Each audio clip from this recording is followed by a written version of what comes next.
Tell me.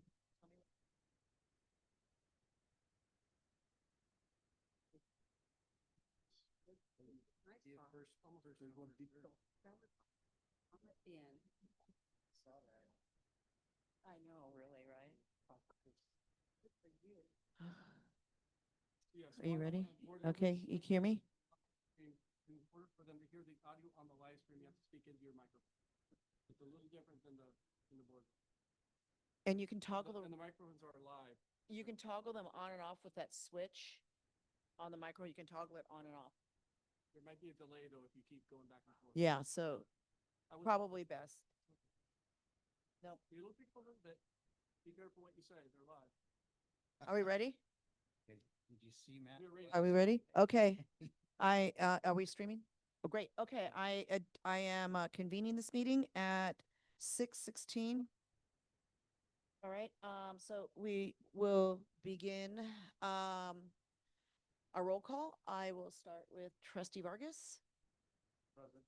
trustee Alvarado, Present. trustee, Markov, Here. trustee Martin, and I'm trustee Morocco. I'm here. And we can start with the Pledge of Allegiance. I don't see the flag. If you face this direction, there's a flag. There we go. Okay, there is a flag. Okay. Trustee Alvarado, would you please lead us in the Pledge of Allegiance? Yes. Place your right hand over your heart. Ready, begin. I pledge allegiance to the flag of the United States of America and to the republic for which stands one nation, under God, indivisible, with liberty and justice for all. Okay, thank you. Moving on. So we will read the land acknowledgement. Okay. We acknowledge that the Payum-Cowichum, the people of the West, as the traditional land caretakers of the land on which Vista Unified School District was built and its surrounding traditional cultural landscapes. Today, the Payum-Cowichum are known as Lucenio and are made up of 7 bands: La Jolla, Pala, Palma, Pachanga, Rincon, San Luis Rey, and Saboba. We, Vista Unified School District, are mindful of the indigenous peoples in this place, and we pay our respects to the Lucenio, past, present, and future. We are grateful to have the opportunity to be part of this community in Lucenio territory and to honor their history, culture, and perseverance of spirit. And there is nothing to report out in closed session. And I will make a motion to approve the agenda, but we need to pull item 7J. So is there anything else, anything else that anyone wants to change on the agenda? Okay, well then I will entertain a motion to approve the agenda minus item 7J. So moved. Moved by trustee Martin, Second. seconded by trustee Markov. Any further discussion? All those in favor say aye. Aye. Any opposed? Any abstentions? Motion carries unanimously. Thank you. And moving on, we have some public comments. Yeah, for 7B, is Pat Emus here? It's 7B. You're on. I'm on the wrong one, sorry. You're on 5. Okay. There are no- Oh, sorry, 5. You're right. Sorry. Okay, we will do our reports from school-related organizations, Vista Teachers Association, Ms. Avila. Hello. Good evening, board members, Dr. Doyle, cabinet, and community. On behalf of the Vista Teachers Association, I'd like to welcome everyone to the start of the 25-26 school year. We are excited to begin another year of learning, growing, and advocacy on behalf of our students and educators. Tonight, we appreciate the board's continued partnership as you consider and we hope approve A little closer. Just a little closer. approve the MOU that provides compensation of $60 per hour for our educators who serve in before and after school summer programs. These programs are vital for student success and equity, and we are grateful that this MOU recognizes the value of the time and effort our teachers dedicate beyond the traditional school day. We also look forward to start bargaining on August 20th. I'd like to take a moment to introduce the Vista Teachers Association Executive Board, or better yet, invite them to stand and introduce themselves. These dedicated educators volunteer their time to represent their colleagues and ensure that teachers' voices are present in decisions that affect our classrooms and our students. So first, I'm Carrie Avila. I'm president. I was a fifth grade teacher at Bobeer when I was in the classroom. I've also worked at Breeze Hill and Honolulu and as an ELD TOSA. This is my 15th year as an employee in VUSD. My name is Kristen Childs. I'm the Vice President of VTA. I'm also the Bargaining Special Education Representative and the Organizing Chair, and I'm a proud speech language pathologist at Monte Vista Elementary School. I've been an educator for 18 years. Hello, my name is Sarah Spinks. I am the treasurer of VTA and I teach first grade at VAPA. I'm also a Vista High graduate, so this is really cool being in this building. Hi, I'm Earl Holland, and I am working right now with Vista Magna Middle School. I've been teaching for a long time, since 2000, and I'm just glad to be here. I'm rather new on the e-board. And I'm Crystal DeLue, and I work at Roosevelt Middle School. I've been with VUSD since 2015 as an instructional assistant, 2017 as a certificated teacher. Started here at Vista High, so it's also awesome to be in this building because it was not finished when I left. I am the middle school representative, one of Chad and I are the middle school representatives on the executive board. I'm also on the special ed advisory team along with Rachel and other representatives. So thanks for letting us be here tonight. And those who couldn't make it, Valerie Robinson, she's our secretary. She is an English teacher at RBV. We have Lance Perot. He's a Vista High School teacher, and he's a high school rep as well. Patrick Emis, a high school rep. He's a teacher at RBV. Kay Peterson, she's elementary rep. She is a teacher at Alamosa. Olenka Langdon Zarga, sorry I mispronounced that, elementary rep, and she's an ELD teacher at Grapevine. And Tomas Simunovic, he's our SPED representative, and he's a SPED teacher at RBV.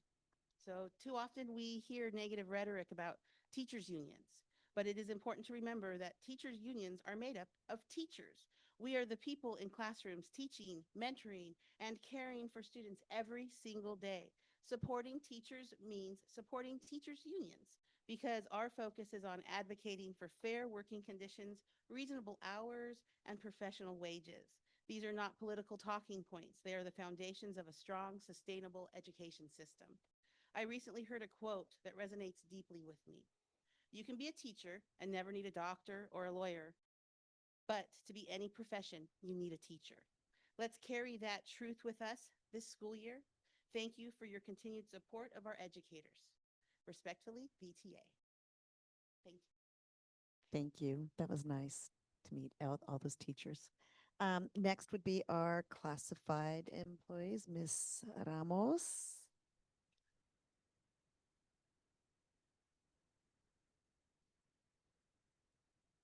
Good evening. Good evening or buenas noches, board members, superintendent, cabinet. I just want to start. Oh, even closer? Okay. Thank you for that. Because you know I love mics. All right.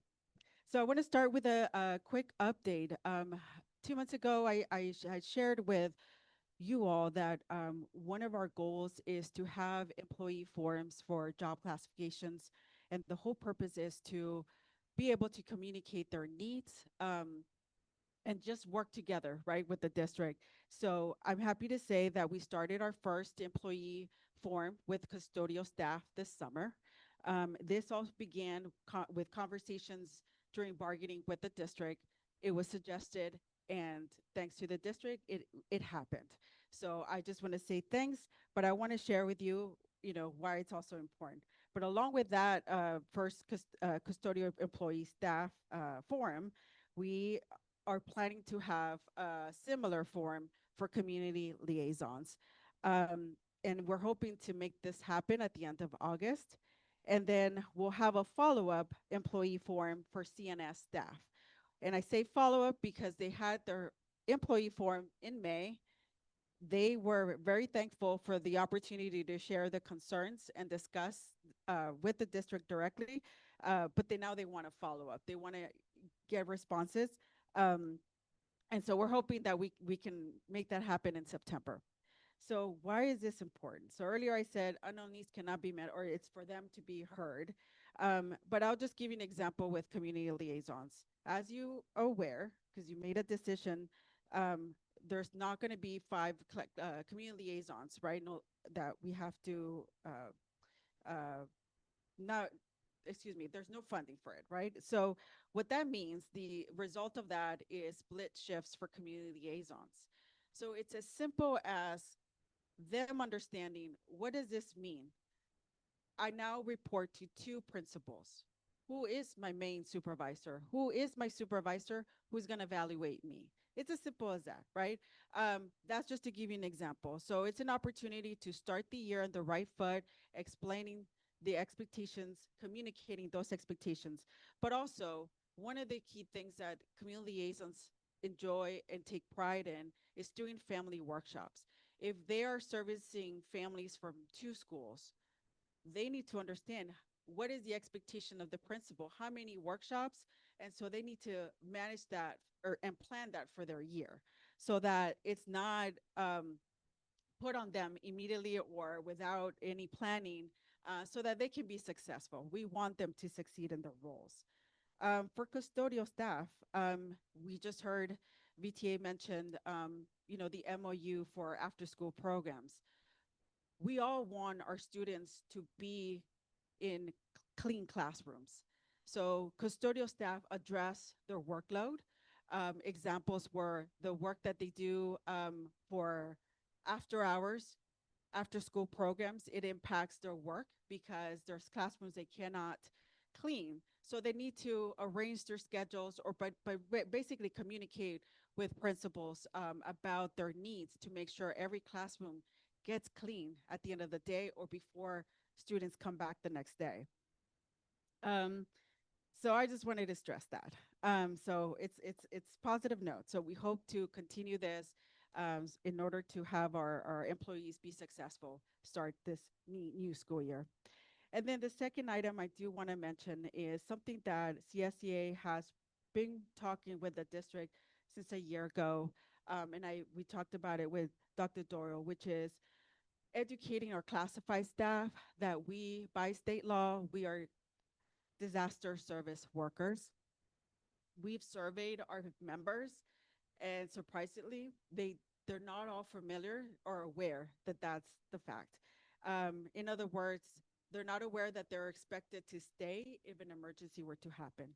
So why do I bring it up? Because I vividly remember it was a year ago, June of last year, we brought it up. April 14, we all experienced an earthquake during school hours. So I just want to share that because specifically what our request is, what do we all do district-wide if we are not able to go back to our sites? Thankfully that day, we all did our drill, and we were able to go back. But what happens in the event that we cannot go back to our sites? So what happens to district staff? How do we support school sites? So that's specifically what our request is, to help us understand that and know it so that we are never in a stressful situation and in a panic mode, because we're there to serve our students, number one. So one of the suggestions made was, can we do a district-wide drill during the California shakeout in October? And I'm happy to say that the district's been responding with plans to do something. Yes. So I just wanted to make the board aware of what we want to accomplish, hopefully, this school year, because disasters are never planned. We always have to be prepared. And then lastly, to end our report, I hope to provide some updates in future reports regarding our bargaining, since we have been bargaining this whole summer, and also updates on our job classification. That's a big topic for classified employees right now is updating our job classifications. And I just want to wish all my CSEA siblings the best of luck for this new school year. Thank you so much. I didn't Thank you. Thank you, Ms. Ramos. Okay, and we do, DLAC did not meet this month, so we will move on to items 7A, ratify purchase orders. Does anybody have anything that they'd like to pull on that? No, seeing none, I will entertain a motion to approve item 7A, purchase orders. So moved. Moved by trustee Markov. Is there a second? Second. Seconded by trustee Martin. All those in, any further discussion? All those in favor say aye. Aye. Whoop, not me. Any opposed and one abstention, I abstain. So motion carries 4-0 with one abstention. And the reason for the abstention is I own stock in Costco and we shop at Costco. So I just don't want to, I want to minimize the appearance of any impropriety. Okay, thank you. Moving on, we have the Dr. Loescher shows beginning. The 45-day revision to item 7B. Okay, 7B. And we do, thank you. We have a hold card. That would be Pat Emis. Hello, I missed my introduction earlier today for the VTA. I am not speaking on behalf of the VTA in this particular situation. I'm speaking as a teacher in the district and a parent of 2 girls in the district, and just the desire to make sure that we're spending our money efficiently. So I've been keeping track of the budgets since 2008 when the recession happened, when I first started here. And every year, if we look at the June budget for like 2024, we thought we were going to have a $70 million reserve right now. But in fact, we have a $101 million reserve, and that's no fault of anybody. We have to have conservative numbers. We have to have conservative student numbers. We don't know all the money the state's going to give us, but in the end, we end up with $30 million more than we expected a year ago. And it falls to the bottom line, it goes to the reserve. And then you can start planning to do things with it next year, but you're already planning to deficit spend next year. And if you look here, just 45 days ago, we thought that we would have $22 million less in a reserve at the end of the 25-26 school year. So that eats up the $30 million. So that's, I mean, you made $52 million in a year. And nobody's to blame. But my suggestion is, what can we do about this, since we know it happens every single year? We used to be off by $10 million or $20 million when our unaudited actuals came back in September. But because our budget's now $380 million instead of $200 million when I first started this, we're often off by $40 or $50 million.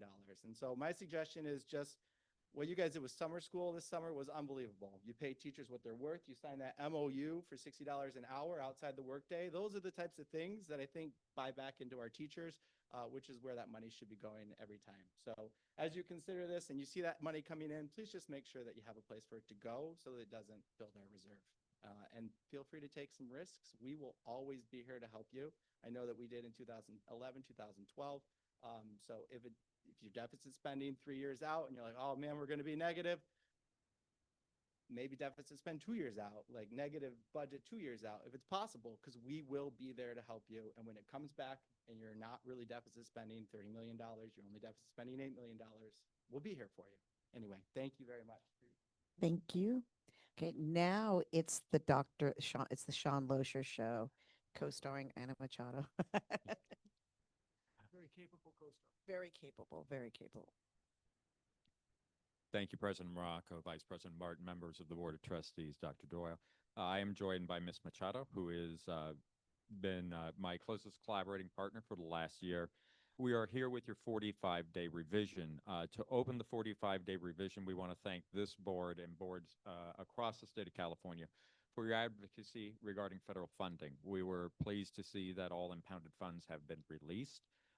We were grateful to a number of representatives in the region and for letters from board members right here in this room that were brought forward to Congress and were literally handed in and part of the discussion of those things. While we are grateful for release of the impounded funds, we maintain our position on that. We had all of those funds audited internally by an external auditor, by the county, by the state, and by the federal government multiple times. So we hope that we don't see any future delays because we've already proven that we spend that money absolutely with the spirit and intent that was described in previous board member meetings by the board members. Today's 45-day revision is a provision of Ed Code that we have to provide you with of any significant revisions to the budget, not something internal that we do. It's usually something that happens at the state or federal level. So we have no revisions to report federally, but we do have some things to report from the state that are projections. These are not hard numbers, these are projections, and we are short on details, not because we are short on details, but because the state is still short on details on the exact nature of the funds and how we can use them. So let's talk briefly about what is being maintained in our 45-day. The COLA is absolutely 2.3% as we had predicted. The Prop 98 revision was a slight increase. It was nothing significant. Deferrals are still part of the budget with $1.9 billion. That's the equivalent of about 2 months deferral is the anticipation. We don't know that to be so or not, so that's the anticipation of the best estimate we have at this time. Additional considerations is that there was always the potential for additional funds. This is actually exactly what we told you. We just copied the slide and put it back. So now 45 days later, what have we seen? Well, we've seen some things happen that the state promised, but they did not deliver upon in budgetary wise until they had the vote. They did deliver on their promise of transitional kindergarten. Now, we did budget staff for that, but now we are seeing some additional income revenues that we're going to report to you. That falls under unrestricted. We'll show you that shortly. But almost all of the funds that are being reported, 93% of them are restricted funds. So there's generally some direction on how we spend that. All right, there was additional $515 million ongoing support for ELO programs. This is the biggest single chunk of money that will be talked about, and there are some things to that. We will be coming back with some suggestions on how this might be most effectively used. There are also learning emergency block grant funds. There was an additional amount not accounted for here in career technical education that we anticipate coming in. But we will get more information, and we're going to report that back to you right about first interim. Probably you'll see it in a Friday letter beforehand over the course of months as we get that information in. $1.7 billion in student service and professional development discretionary grant as well. So these are all sources of this income. So what does this all look like? We go to slide 4 for that, which is just a snapshot of the sheet that is the official filing sheet. In total, we're looking at about just over $1 million increase for TK for that add-on. Remember, that is for class size reductions. That's what it's specified for. So that way we can provide those services. We are seeing, though, between lottery, ELOP, discretionary, long-range emergency block grant, a total of about $21.3 million in restricted funds that we're going to have to report back to you when we get more direction and a little more clarity on what we can do with all of that. We do have preliminary ideas, of course, but we need absolute direction to make sure that we're able to deal with that. That's a total of $22.45 million in total funds. Again, 93% of them are an increase to restricted funds. Were there any reductions in this budget? We cover that on slide 5. We do report that there was a reduction in the lottery rate in unrestricted lottery funds, just about $18,000 for the district. The increase in unrestricted, again, we wanted to break this out for your consideration. It looks about just over $1 million for unrestricted TK. In restricted increases, looks like as breakdowns as follow. ELOP, about $14.7 million. Learning Recovery Emergency Block Grant, about 1.3. 5.2 in student support and professional development. Again, details forthcoming on that, and we'll report back to the board. But as soon as we know about these things, we felt it was appropriate. Again, these are our projections, not hard numbers, only projections. So it felt appropriate to report that to you at 45 days rather than waiting to first interim. And that is the duration of exactly what we have to report. We are here for your pleasure for questions of any kind. All we do from this is the next steps are as we submit our unaudited actuals. We go through our normal process of on September 11th, bringing you our GAN limit and other legal items. Thank you very much, ma'am. Thank you, Dr. Loescher. Is there any questions? Okay, Trustee Martin. Um,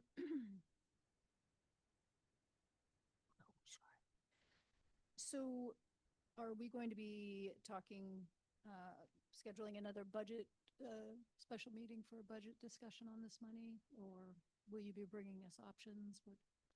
So initially, it depends on what we get from the state. If it's dramatically different from yeah, and when we get it, if it's dramatically different than previous guidance, it probably is a more involved process of 2x2s and an open session. So that way the community is informed. We want to be transparent about that process as well. If it's based upon previous guidance, which sometimes it is, we may present you with some general options for the board's discretion on how to go about allocating these funds. There's a second part we also don't know, Trustee Martin, at this juncture. We don't know whether there are the possibilities that these are one-time funds that are multi-year grants, or if there's an expectation that we expense it all out within 1 year, or what those options are yet. So they're a little short on details at this juncture. So based upon the details, we determine whether we move to more in-depth workshops or present general options. That was my next question, if it was one time or ongoing. It's my understanding that the student service professional development is one time. Is that true? That's our understanding at this time, but we're waiting for more details on that. Okay. I think as you've pointed out before, oftentimes the state budget, they will only do one-time funds. Even if they come back a year after year after year and present it, they only will let you budget it for 1 year. Okay, thank you very much. Thank you. Any further questions? Do you need an action on this? You're simply, yes, you're voting to accept the 45-day revision, and we file it on the county on your behalf. Okay. Again, it's just an acceptance of it. Certainly, thank you. I will entertain a motion to accept the 45-day revision. I motion to accept the 45-day revision. Moved by Trustee Markov. Is there a second? I will second it. Seconded by Trustee Morocco. Any further questions? Any discussion? All those in favor say aye. Aye. Any opposed? Any abstentions? Motion carries unanimously. Thank you. Moving on to 7C, approve the letter of engagement for bond underwriting services. I think this is an item that we have discussed in the past. Right. And so does anyone have any questions? Should we start with questions? I don't think there's a presentation. So anyone have any questions on this item? Yeah. Compared to our previous agency that did this, is there a significant cost difference? There's no significant cost difference. A primary difference in this particular agreement compared to others is the underwriter appears to be willing to buy our bonds, not just to guarantee a portion of them, but the entire amount. I also want to be clear that by approving a bond underwriting agreement, you're not approving the sale of bonds of any time. That comes back to the board. This just starts the process for them to discuss. But their rates are industry standard competitive rates. And when they present to the board, should you pass this, what we've asked for the bond underwriter to do is to present you not only with their rates for any transaction or sale, but to give you an exact predicted amount of how much the district will get, not the total sale amount. So that way you're aware both of the total sale amount and the amount retained by the district in the transaction. Did I answer the trustee's question? Yeah, and second question on this one. So this is the first time we're using this provider. Why now in 2025 and not like in previous years? Well, there's a few reasons for that. Our previous provider has gone through some transitions on items. We also have changed in terms of our outlook. So we had been in negative outlook. And what I'm speaking about now, Trustee Vargas, is our credit rating. Our credit rating was in negative outlook, meaning possibility of being downgraded. We achieved a stable outlook for the first time in years. And we have had several underwriting agencies and financials advisors begin to reach out to us and to present us with various options. The one, this particular one, which is with Bank of America, was one that provided the broadest base service and most financial options to guarantee the sale of bonds. And they have a proven track record of handling different types of bonds, everything from standard geo bonds to certificates of participation, and for being able to refinance across multiple years. They also were impressive in terms of their knowledge of the district. They had done an analysis going back to Prop O, looking at 2002, and are prepared to present options on what we were able to do in terms of refinancing those for savings to local taxpayers. So that was one of the basis of the recommendations for the bank. Any further questions? I have a quick one that I actually know the answer to, but I think it would be good for the public to hear. Is there any obligation, financial obligation to the district if, for whatever reason, the bond does not pass? No. No, so this absolutely, there is no obligation to engage. There is no obligation with you in starting this. The engagement letter starts their involvement. Then we would come back to you for any items. This does not obligate you for a future bond. This does not obligate you to refinance your current bonds. This does not obligate you in any way to do a sale of any kind, just for them to engage and start to gather internal data with us. Thank you. That's all I wanted to clarify. Is there any further questions? Seeing none, I'll entertain a motion to approve item 7C. I move to approve item 7C. Moved by trustee Martin. Is there a second? Second? Seconded by trustee Markov. Any further discussion? Seeing none, I'll call for the vote. All those in favor say aye. Aye. Any opposed? Any abstentions? Motion carries unanimously. Thank you. Move. President Morocco, is Yes. it okay if our IT department approaches the dais and changes out the mic for trustee Alvarado? Certainly, certainly. You don't even need to ask. You have my permission. Just wanted to be careful. Your meeting. Okay, it's fine. Trustee Alvarado, do you mind if we continue on with the meeting, or do you want to wait? Okay.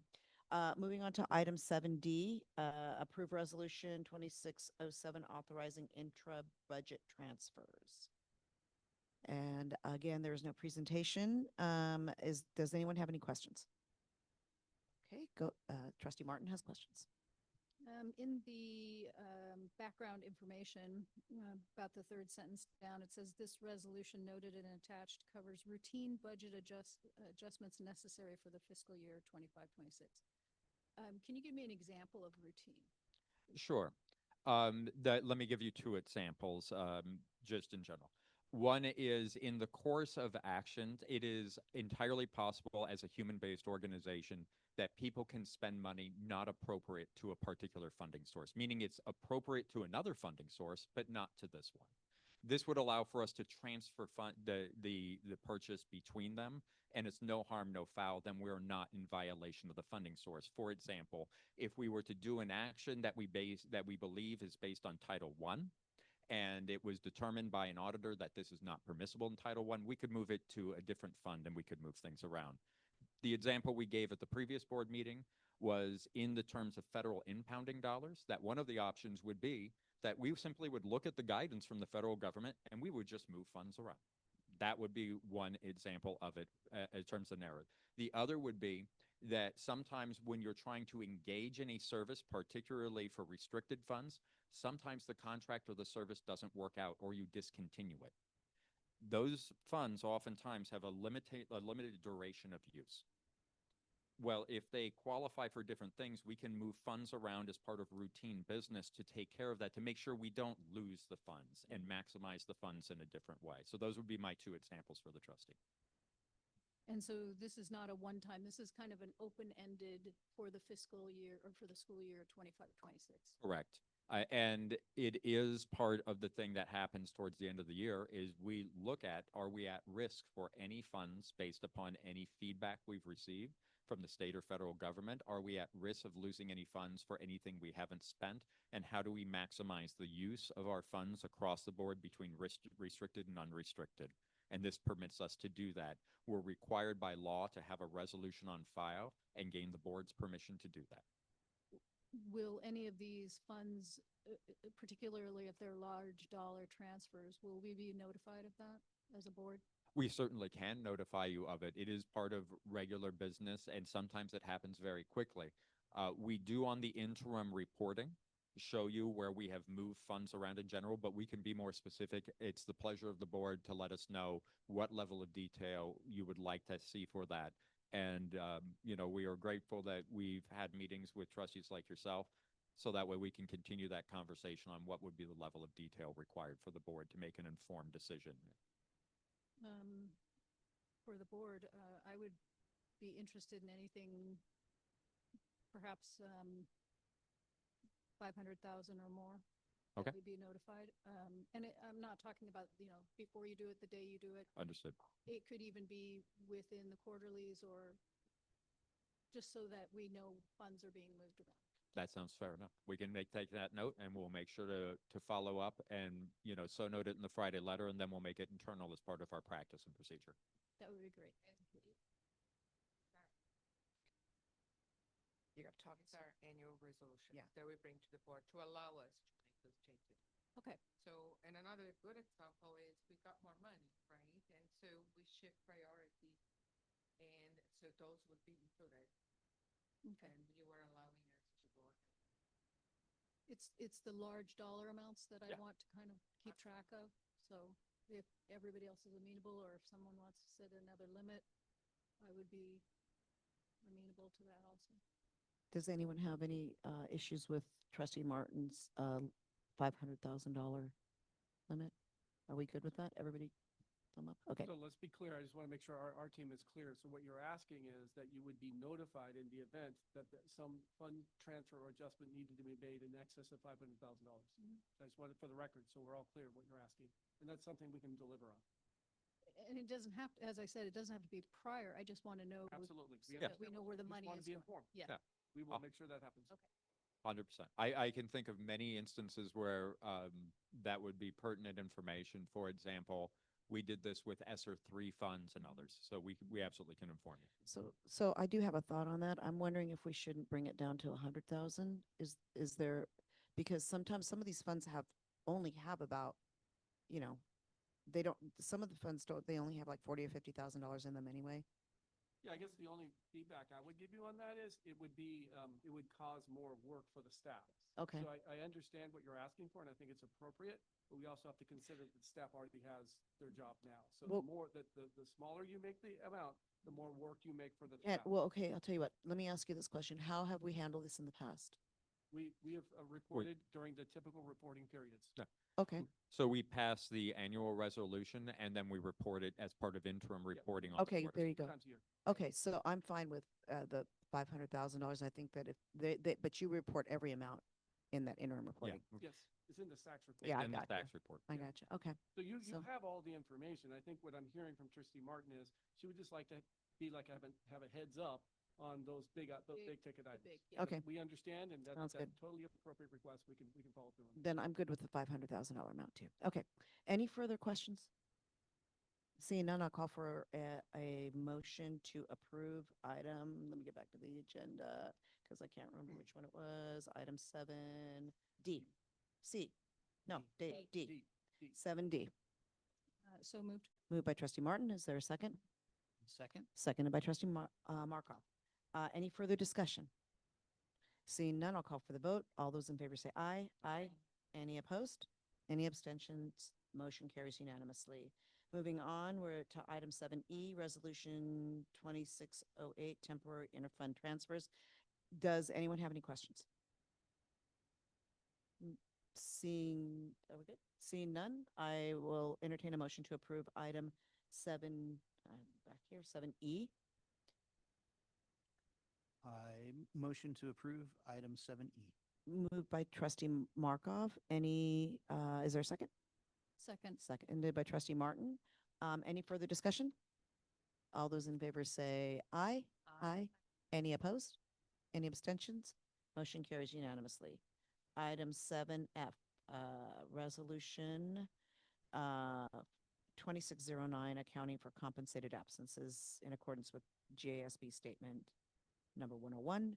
Is there any, does anyone have any questions? Okay, Trustee Martin, you have the floor. I need some clarification, and as I'm reading the resolution, I'm seeing that this deals with employee vacation leave and sick leave. So my first, my, my, am I going? You're fine. They're, Okay. they're just having some. My first question would be, does this eliminate the rollover for our staff? So this has nothing to do with rollovers and other items. This has to do with the prescribed means of calculating all balances of employee leaves for accounting principles. So this resolution simply is an annual resolution that government accounting requires us to acknowledge that we have to account for the days. All of the leaves and other items, that's per contract and other things, and it has nothing to do with this item. Okay, good. And I'm you- trying to work this out. That's They're okay. figuring it out right now. can you explain to me what last in, first out means? Ms. Machado is dying to explain last. Dying to hear it. That's actually the methodology that we chose because we can either do that or first in, first out. For GASB 101, it's a new requirement. It started for the 24-25 school year, meaning you will see that in our unaudited actuals. And last in, first out allows us a more streamlined and simple method of calculation. So the requirement is that we need to represent how much it costs to us every year for the employees to take sick and vacation. This is a requirement all districts will have to do starting 24-25. So this has been actually, we have met with the County of San Diego and also our auditors. And by using last in, first out,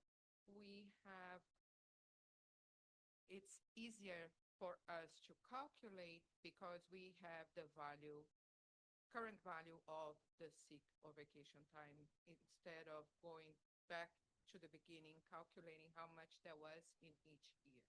So that's the advantage of using that methodology. Thank you. In brief, it's to the district's advantage for budgetary purpose. We could have selected another methodology that would have decreased our budget outlook. Right. We chose this one. Good decision. Okay. I think another consideration, just following up on Trustee Martin's question, is there's no impact on an individual employee. No, This is none. accounting practice. I just That's want to it. be clear on that. And you will only see it once a year. I don't know. Oh, you answered my question. So every year we have to re-up this. We don't need to bring the resolution back unless they change the methodology. Okay. But Use it. it's just to recognize that this is a new requirement and what the methodology is. Thank you. Thank you very much. Any further questions? Seeing none, I'll entertain a motion to approve item 7F. I move to approve 7F. Okay, moved by trustee Martin, Second. seconded by trustee Markoff. Any further discussion? Seeing none, I'll call for the vote. All those in favor say aye. Aye. Any opposed? Any abstentions? Motion carries unanimously. Moving on, we have item 7G, and oh my gosh, it is the Ms. D'Ambroso show. For one whole item, I'm For gonna give, one whole I'm gonna give Sean a break for a second. Commercial. So this is the MOU that our VTA partners mentioned, and this is extending the $60 an hour. We do this on a yearly basis after we look at ELOP funding and, you know, make sure that the district can afford it. And so this would be in place for this school year. Any questions? Seeing none, I'm going to make the motion. I move that we approve item 7G, the MOU between VTA and VUSD. And seconded by trustee Alvarado. Any further discussion? Seeing none, I'll call for the vote. All those in favor say aye. Aye. Any opposed? Any abstentions? Motion carries unanimously. So now we move on, the approve law options for the long-range facility master plan. And we are back to the Dr. Loescher show. Thank you very much. President Morocco, Vice President Martin, all members of the Board of Trustees. On our previous board meeting, we had a discussion about the long-range facility master plan. You came to consensus around essentially a hybrid between option 2 and option 3 as presented. And we're going to turn this over to Kristen Rose here in a second. What we are recommending is twofold. One is that we are going to present you from Ronald Clark what option 3 looks like with up to 7 sites. That's a $250,000 level. That's about what we discussed at the last meeting. However, you're going to notice that we also have asked Ms. Rose to include in here the amount if we were to revisit all. There's only a $30,000 or so difference. This is coming from restricted funds from a specific source. And we do recommend that you may want to engage in that conversation, whether we just look at additional sites above the 7. We anticipated, and we originally talked about 5, we're recommending at least 7. And I want to give some examples. If we are having a future conversation about, for example, aquatic centers and other things, we may want a deeper dive on things. The Beaumont property is going to be vacated with Beaubier. That could be one that needs to be looked at. So we're already talking about now probably 4 properties. Vita is at a new site. We're thrilled. We were out there today with the conversion, but they haven't had an opportunity to engage in that. Now we're looking at 5 already, right? One of these we think and have talked about looking at the next steps. We were at this beautiful facility. We were talking about the V-wing going away and other things.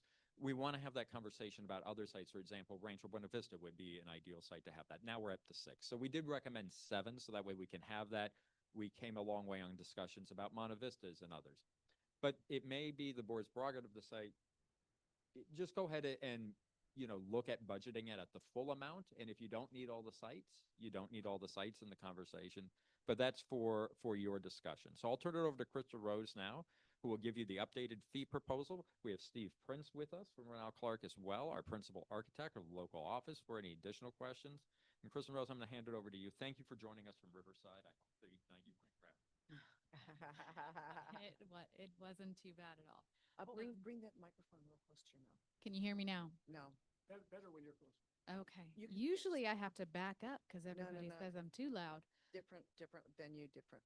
Yes, all kinds of different things. I just want to make sure Get 'em you're first slide. okay. And you're in a different order. Okay. Good evening. It's nice to see you all again. So we are back to present updated proposal for facility master plan update. We're going to kind of review, the fee proposal. We'll talk about the outline of the scope and the deliverables, and then we'll talk about next steps and timeline. Next. So again, just a review of the refresh options. We had packaged some options together for you guys to evaluate. Again, we looked at this as a menu of options, but we did put some packages and some options together for you guys to look at. Minimum here, we want to make sure we have those state compliance requirements and some of those additional data tracking that the state is looking for. We're also looking to update cost to current market conditions. And so that's something that you'll want to do on a regular basis anyways, is update those costs based on all kinds of external factors and things like that. And then converting to a digital cost dashboard for improved long-term use. So this is just taking into consideration the idea that we want to give you something that is more of a dynamic tool that you can update regularly. Now, the biggest item here is the building system lifecycle update. So this is, and I want to kind of explain this a little bit, this is a detailed assessment of the remaining life on your existing building systems. And how does this help us from a planning standpoint? This gives the planning team, our team and your team, a deeper understanding on a year-by-year basis for what the needs are for all of your building systems. The other thing that this does is it builds out your deferred maintenance plan, which is a part of your Proposition 2 requirements, right? And so now that you are required to have a detailed deferred maintenance plan that says, how are you going to address all of your building systems on an annual basis? This is what that life cycle assessment does. In the previous plan, we did visual assessments. We did not do this level of assessment. And so that's the biggest item. The other elements are updating the scopes of work and site maps. As Dr. Loescher was talking about, we have amended that to include 7 updates. And then the 2 items that the board decided to not go with are the converting to a web-based plan and additional community engagement. And so what we're really looking at is updating your data and all of the information that you can use from a planning standpoint. Next. So this is what that looks like. It's all of your state compliance requirements, updated costs. It's converting to that cost dashboard so that you can have that improved long-term use. It's the building system lifecycle update. Now, the building system lifecycle update is for all sites. We are doing an assessment at all sites, so you have that information across the district. But the site plan updates are only for the 7 sites. Okay. Next, and then just a summary of the scope and deliverables. So you'll get that system lifecycle assessment. You'll see there's an output image of some of the reports and what that looks like. It's very detailed. It's going to have element by element assessments. It's going to give you a facility condition index, which says here is the related cost for repairs as compared to the cost of replacement for this facility. It's a lot of information. We take all of that information as well as all of your master plan projects, so capital improvement projects beyond your existing systems, and pull that into a financial dashboard that allows you to see all of that information aggregated, but it also allows you to run different scenario models, prioritize things like that, but it also allows you to give it that printed report, right? So we want to have that dual function, something that's dynamic, you can update regularly, but you can also generate reports from that. And then your updated site plans. Next.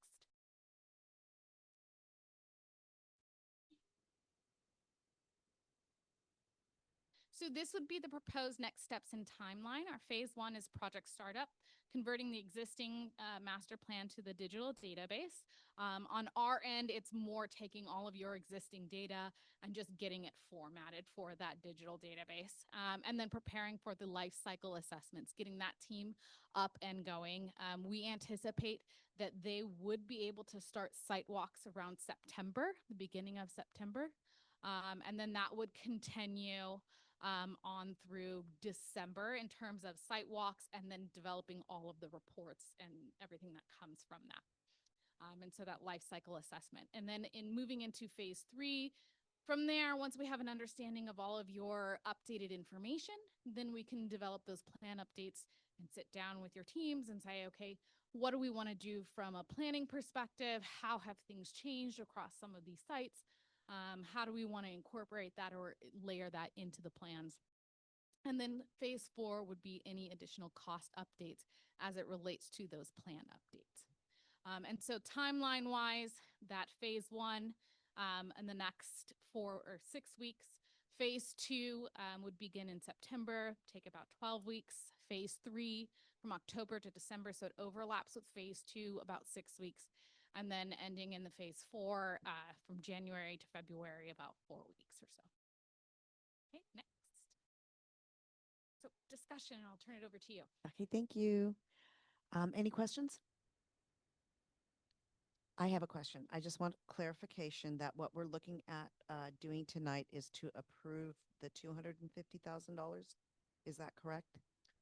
It's your prerogative as a board for which of the ones to approve. The $250,000 option, if the board approves that, includes up to 7 sites with complete revisions of scope as needed. If you chose to go with the $286,000 option, we also presented the board with that. So you knew there was a roughly $36,000 to do the rest of the sites if that were there. Again, you can approve the 286 if you want. It doesn't mean we will do all of them. Mhm. There may not be a need to, but you know, it's sort of a not to exceed sort of thing. So we wanted you to have both options. It's for you to motion and vote on. So tonight. you've identified 7 that we definitely have to do. Is that what you're saying? We've identified that already. We believe it is 7 sites. Yeah, We right. originally talked about 5, and we do not think it will only be 5 based upon 2 possible vacated properties, any future work of the AMAC, looking at least 1 high school, possibly a second for aquatics program, Vita, and probably 1 to 2 elementaries. You're already looking at 7 right there. Okay, and these are restricted funds. They cannot be used on anything else. These are some of the most restricted funds. These are developer fees. They have to be used for particular uses around planning and other items. So it's a very difficult one to spend. And Ms. Machado has been asking to figure out how to spend them because they're Okay. sitting there. Thank you. Does anyone have any questions? Any other questions? Go ahead, trustee Martin. I just want to make sure I'm clear. if we move to the 286, that would include all the sites, Correct. as opposed to the 250, which would limit to 7. Correct. Got it. Thank Okay. you. Does anybody want to have, does anyone want to make a motion? Option 3 for $208,000. Okay, thank you. Original estimate that was set July 14th. Thank you. Is there a second? Second. Okay, so moved by trustee Alvarado, seconded by trustee Martin. Any further discussion? Seeing none, I'll call for the vote. All those in favor say aye. Aye. Any opposed? Any abstentions? Thank you. Motion carries unanimously. Thank you. Moving on to a piggyback resolution 7I. Does anyone have any questions? Nope, seeing none, I will call for the vote. Or, I'm sorry, I will entertain a motion to approve 7I. Motion to approve 7I. Moved by trustee Markov. Is there a second? Seconded by trustee Alvarado. Any further discussion? Seeing none, I will call for the vote. All those in favor say aye. Aye. Any opposed? Any abstentions? Motion carries unanimously. And so that concludes item 7. At this point, I would like to take a break. And so let's have a 10-minute break. Thank you.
You are now live. Okay, we're reconvening the meeting.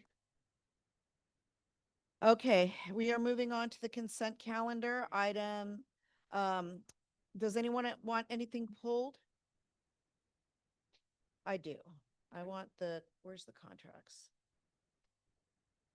I just have a couple items. I apologize for this. It's I gotta look for it too. I haven't the looked one at it. time. Oh, here it is. 13A. 13A, please. Okay. Does anyone else want anything pulled? Okay. I will entertain a motion to approve the consent calendar minus 13A. So moved. Moved by trustee Markov. Is there a second? Second. Seconded by trustee Martin. Any further discussion? Seeing none, I'll call for the vote. All those in favor say aye. Aye. Anybody say nay? No nays? Any abstentions? Motion carries unanimously. Okay, 13A. I have the one about dunk tank marketing. It's item number 10. Yes, sir. Okay, I pull this all the time. This item, I have an issue with it. I just really think that this is something that we could be using that $50,000. I was just thinking about it when I was coming over for the meeting. And if we took that $50,000 and what if we did an incentive program that anybody that either moved to Vista or was transferring their child from outside the district and gave them like $1,000, we could get 50 new students, and that would increase our ADA, and Well, we wouldn't be able to give them $1,000. That would be a gift to public funds. Okay, well, So that strategy would be illegal. okay, but I mean, I'm just saying that I think Okay. that we could do something different. That was, I figured that was illegal, but it's from a marketing scale, like I if understand. if it was a business, we could give a rebate. Well, the purpose of the again, the pleasure of the board to choose to approve this or not approve it, but the purpose of marketing is to get our community fully informed of the work that's happening, the great work that our teachers are doing and staff in preparation for any future initiatives that we would like to move forward. So we would highly recommend that we have marketing. We do not have an internal marketer. Most districts our size do have a person in charge of information, a public information officer. We do not have that. This is a small price to pay to have marketing. But again, it's at the pleasure of the board. It's up to the board in terms of how much information we want to get out to our community. Okay, Yeah, if we were to hire like public information officer, it'd be about $20,000 rather than spending $200,000, rather spend $50,000, get some good media, let the community know what's happening in the USD. And, today's one perfect example. The taxpayers approved Measure LL. And today, we see hundreds of students benefiting from these classrooms. And, what a great way for not just current students, but future students and alumni to see what's happening in Vista High. okay. Anyone else? I think we A little closer to you, just so the problem is the people that are watching online aren't able to hear unless you have the microphone fairly close to yourself. I'm sorry that it's an inconvenience, but we would like everyone to be able to hear. My karaoke tonight. Yeah, there you go. Oh, Much better. okay. Thank you, Um, trustee Alvarado. Yeah, I have appreciated the stories that have been published and on the news channels. And I think that we have a lot more wonderful stories to share. So I'm in favor of keeping that money, 50,000 out of a $380 million budget to publicize the fantastic things is a great investment. Okay. Any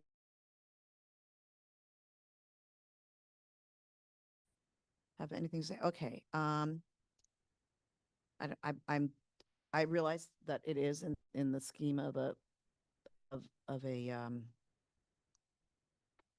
$380 million budget. It's not that much money. I still, as a fiduciary for taxpayers, would there be any opposition to approving the rest of this item minus that item, and we vote on that separately? In other words, approving item 8A minus that one particular item, and then We would have to create a separate agenda for that. We cannot do that this evening. so I can't pull that one off and we vote for the rest of the contracts with that one out, and then we have a separate vote. Superintendent is correct. Because of the way we do our contract listing, it's not actually a separate item. Okay. It's a listing. All We right. have to notify the So public. for Okay. legally. All right. So if there's I'll entertain a motion to approve item 8A. Aye. Could you bring up your microphone? So Trustee moved. Vargas. Thank you, sir. So the It would be 8A, it would be the whole contract. 11A, sorry, it is 13A though. 13A. No, it's the whole thing, 13A. 13A with no But you said revisions. 8A, the line item. No, I did the wrong, Who made the motion, by the way? it was trustee Markov. Made the motion to approve item 13A. Is that correct, trustee Markov? Yeah, that is what I understand. Okay. He tried. President Alvarado, I can perhaps try you can ask again. Have President Alvarado Okay. start over for All this item. Item 13A. I will entertain a motion to approve item 13A. So moved. Okay, trustee Markov moved. Is there a second? Second. Seconded by trustee Alvarado. Any further discussion? In the future, if somebody wants to pull an item, what would be the process for board members to do that and be legally compliant? I think the best course of action this evening, trustee Vargas, is consult with legal counsel on our options. Other districts have been forced to list all 28 items separately, so that way they're on consent separate and you can just discuss each one. But we'll consult counsel and get back to everybody on that to see what our options are. Yeah, it's an interesting topic because we don't see it until it's publicized. And so if, once it's public, I guess we can modify the agenda the day of, but it's, Understood upon and agreed. We'll consult counsel and get back to the trustees It's, of your options. it's almost like it's a consent within a consent. Correct, correct. Okay. All right. Okay, so is there any further discussion? Seeing none, I'll call for the vote. All those in favor say aye. aye.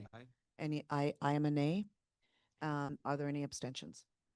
Motion carries 4-1. Moving on, we are moving to staff committee reports and feedback. So we're going to talk about the potential ballot measure. Exciting stuff. I'm pulling it up right now. Yeah, I am too. It's kind of slow. Okay, got it.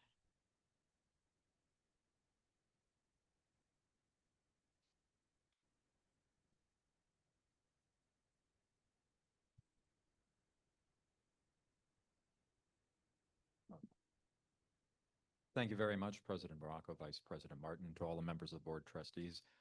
I'm going to be joined shortly by our consultant, Jared Boyden, who has come in most graciously. He's over here now. You moved. That wasn't for you, Chris, but yes, he moved over here. Jared's is here for not only talking about the topics of some potential bond measures, but also in terms of answering specific questions. He is well acquainted with our district, the history of our district, and has led several local districts through this process. So he's here to do that, and I want to thank him for his time. To be fully transparent, he donated his time for tonight because he believes in the school district and what we're doing here. When we speak about this particular item, we've been speaking about systems design. That when we want particular educational outcomes for our children, we have to discuss a lot of things with the board. But when we look at some of these complexities and we try to boil it down into a balanced framework, we go back to this notion of an entire system design. What are all the things we need to do in order to support all the things that have to happen, including competitive pay for our teachers, world-class facilities like the one we're in, all of these things, economic stability, all of them in order to get to that student outcome that we want. Every student able to access all of their potential. So when we talk about that balance framework, we're really talking about 4 particular things to frame tonight's discussion. Resource conditions are financial factors of some way. Systems dynamics are internal and external things happening that are ongoing that we have to address. Innovation or growth is making sure that we're preparing for the future. And the community experiences, what are the outcomes for our family members and our students? What are they getting? Are we preparing our students for their future college and career ready, or are we preparing them for a past? And how do we do that? So we have a few desired outcomes this evening of this presentation. You have nothing to vote on. We're seeking about consensus for direction to staff to develop options to take the next steps actions on these sort of things. Specifically, can we narrow down sort of the focus on what we need to do next regarding a future ballot measure and the considerations around it, whether that be a community engagement plan, what the scope of that engagement plan looks like. But we do advise that we need to have a very long runway in full transparency with our community on this. For the agenda, we just really have 4 primary topics. We are going to have a quick review to frame the topic so the public's aware of these discussions, a definition period of defining parcels, bonds, and recent results, and then discussion among the board. That's the most important part here. So we're going to be quickly on the other part. And finally, consensus of the board if you reach one, so that way we know what our next steps would be. As we move to slide 4, we're presenting you with a previous slide. So we're not going to review it. On previous slide, you did narrow scope on each step. And what we determined previously is that it makes sense to have a conversation about 2 of 3 potential items out there. And the reason for that are all of the things happening locally and the complexity of it. We're not going to cover that right now, but we narrowed scope down to general obligation, bonds discussions, and parcels. So both will be talked about this evening. However, developing an understanding of these things has to be by design. It has to be reverse engineered right down to the ballot day, so that way we're ensured that voters understand what they're voting for, regardless of if it's a parcel tax, a bond, or both. We have to have that purpose and intent. So first of all is why. Why is this important for the community? Not just for student achievement and our teachers. Why is this important community-wide to do this? Next is a question of leadership. The community generally wants to know who and what expertise is involved in all of this. Who's doing this? Next is a question of planning. What would be happening in general? Where and when? Is it a front-loaded bond? Are we going to get into this and do it quickly? Is it a long-term bond? Do we have a plan in place? You answered a little bit of that question tonight with the long-range facility master plan. That will help you develop a project sequence if you chose to engage in this. And finally is the community engagement announcement. How will the community be informed? They are voting for this at the ballot. How will they be informed? How do they understand? What will happen? Who will go where and what? We're going to ask Jared to come up now, and he's going to run you through some of these things that were asked for by this board collectively to define about parcel taxes, bonds, and other things. And I'm grateful for Jared for his partnership and for working with us on all this, and we are going to turn the mic over to him. Thank you. Thank you, Sean, Dr. Doyle, members of the board. It's a great pleasure to be back here. Jared Boygan with Team Civics. Certainly all spoken before on a few occasions. I just want to say on a personal note, it is an incredible treat to be here at the high school tonight because we were able to work on the Measure LL bond back in 2018, and I know a lot of this construction is due to that bond, and that's just really a treat for me to be able to come back and see kind of the fruits of all that labor. You come back 7 or 8 years later and you see buildings that students are enjoying and learning in, and it's really, that's a treat. So appreciate that. As Sean mentioned, we're specialists in talking to voters about taxes. We work with school districts, community colleges, cities, counties. That's what we do. And so I'll talk a little bit tonight about the parcel taxes and the bonds. We'll talk a little bit about the planning for what it would take to potentially pursue one here. And obviously answer as many of your questions as I'm able to answer. So parcel taxes, as Dr. Loescher mentioned, you only have 2 choices as a school district to raise local revenue. You don't have all the same options that cities and counties have. You could do parcel tax or you could do bond. Parcel taxes are attractive because it's unrestricted funding. It goes basically in the general fund. You are limited to a uniform tax rate per parcel. This is a little bit different, again, than cities and counties or special districts. We have a water district up north that's got like 7 or 8 different rate categories for different parcels based on their size, the amount of water they use, water they produce. You don't get to do any of that. It's a uniform tax rate per parcel, big parcel, small parcel, commercial parcel, industrial. You got to find a uniform rate. You do need 2/3 voter approval. And this is really the hardest thing. And this is why parcel taxes are so rare. 2 yes votes for every 1 no vote.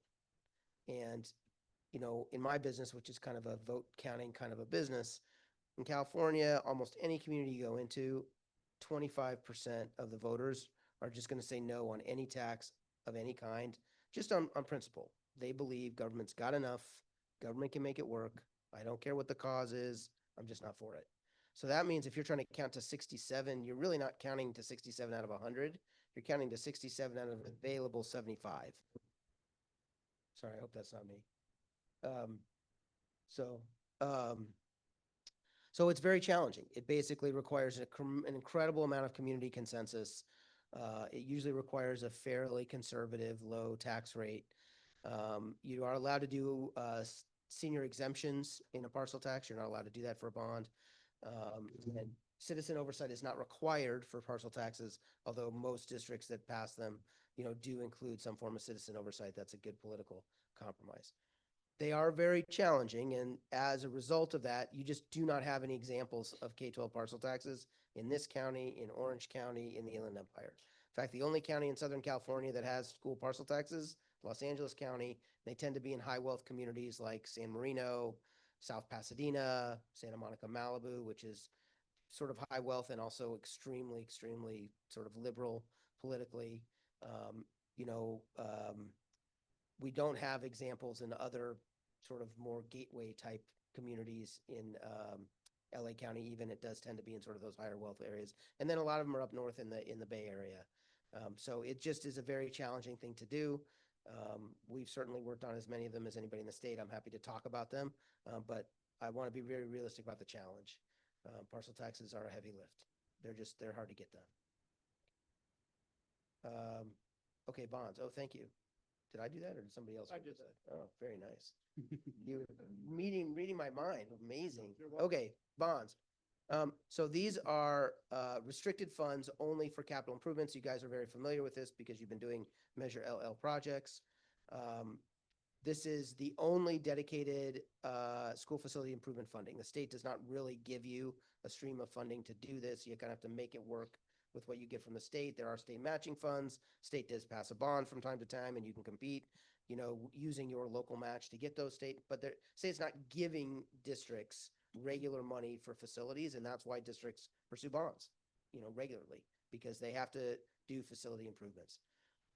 These do, unlike, the state funding that you get, there's a lot of local control. There is mandatory citizen oversight for bonds, and the voter approval is 55%, as noted. And these are ad valorem. I didn't have this on the slide, but they're ad valorem taxes, meaning it's per $100,000 of assessed value is how the levy is calculated. It's the only mechanism in California you can do for ad valorem taxes.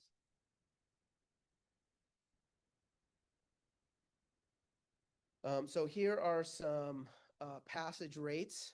The last election, statewide, lot of school bonds, 77% pass rate, 267 bonds. That's probably the primary and the general, I'm going to guess, from 2024. That's a very big number.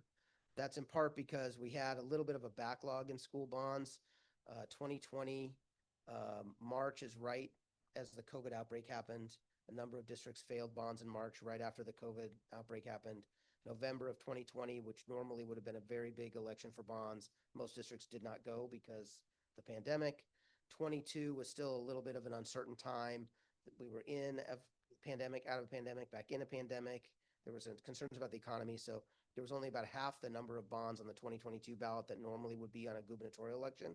So by the time we got to 2024 with the presidential election and the pandemic more or less or mostly in the rearview mirror for all of us, there was just a flood of districts pursuing bonds. And you've probably seen that as you look at competing for state matching dollars, right? 200 districts pass bonds, some very big ones included.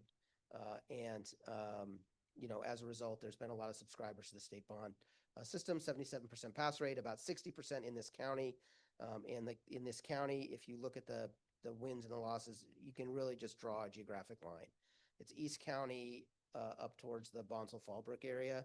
That's where bonds failed, and everything west of there, including San Marcos Unified, which we worked on, and then going south, those were successful. So it's really very clear geographic divide, which tends to match a lot of the partisan demographics of this county.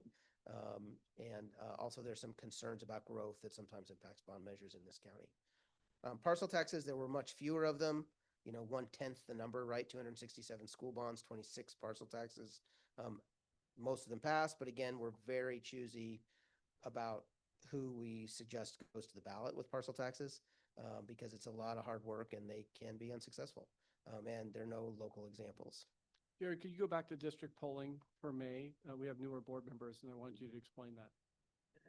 The third bullet down on the top. Oh, the district polling. I'm sorry. Yes, I did skip that. So we were poised basically to get on the ballot here. And at the end of my presentation here, I have a slide that talks about the process for getting ready for bond measures. You did 2 polls in 2023 and 2024, a baseline survey in 2023, some community outreach, and then a tracking survey in 2024.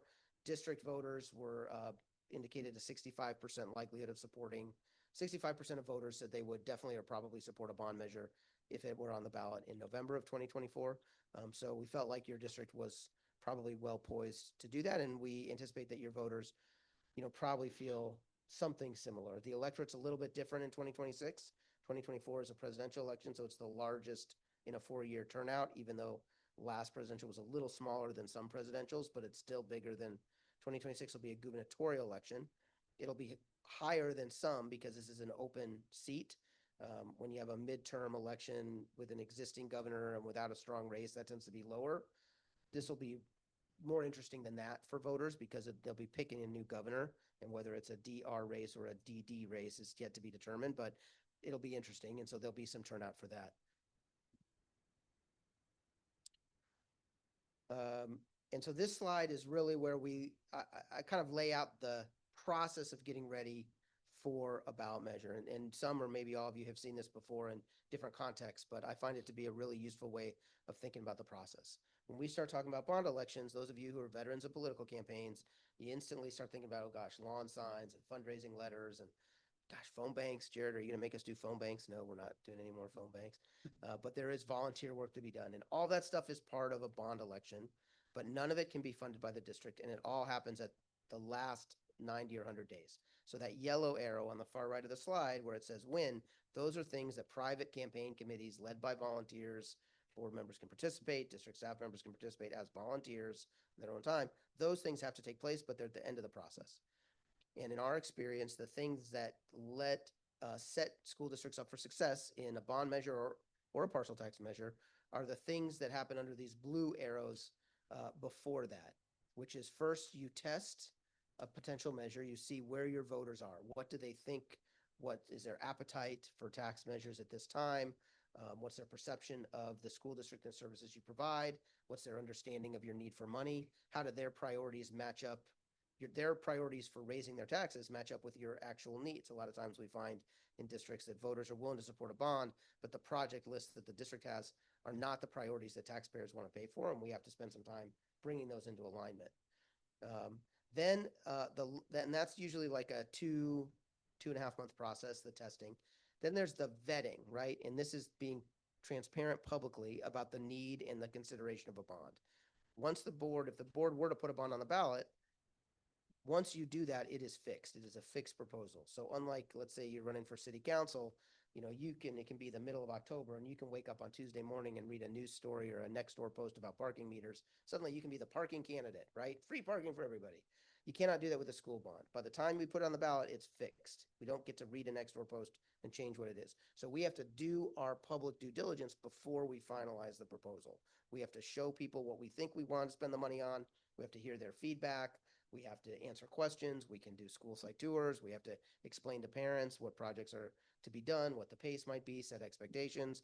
Historically, there's been a very active process for the Taxpayers Association in this county where they do some good government transparency about measures. There's some leadership questions there now, but I assume they'll have something in place for 2026.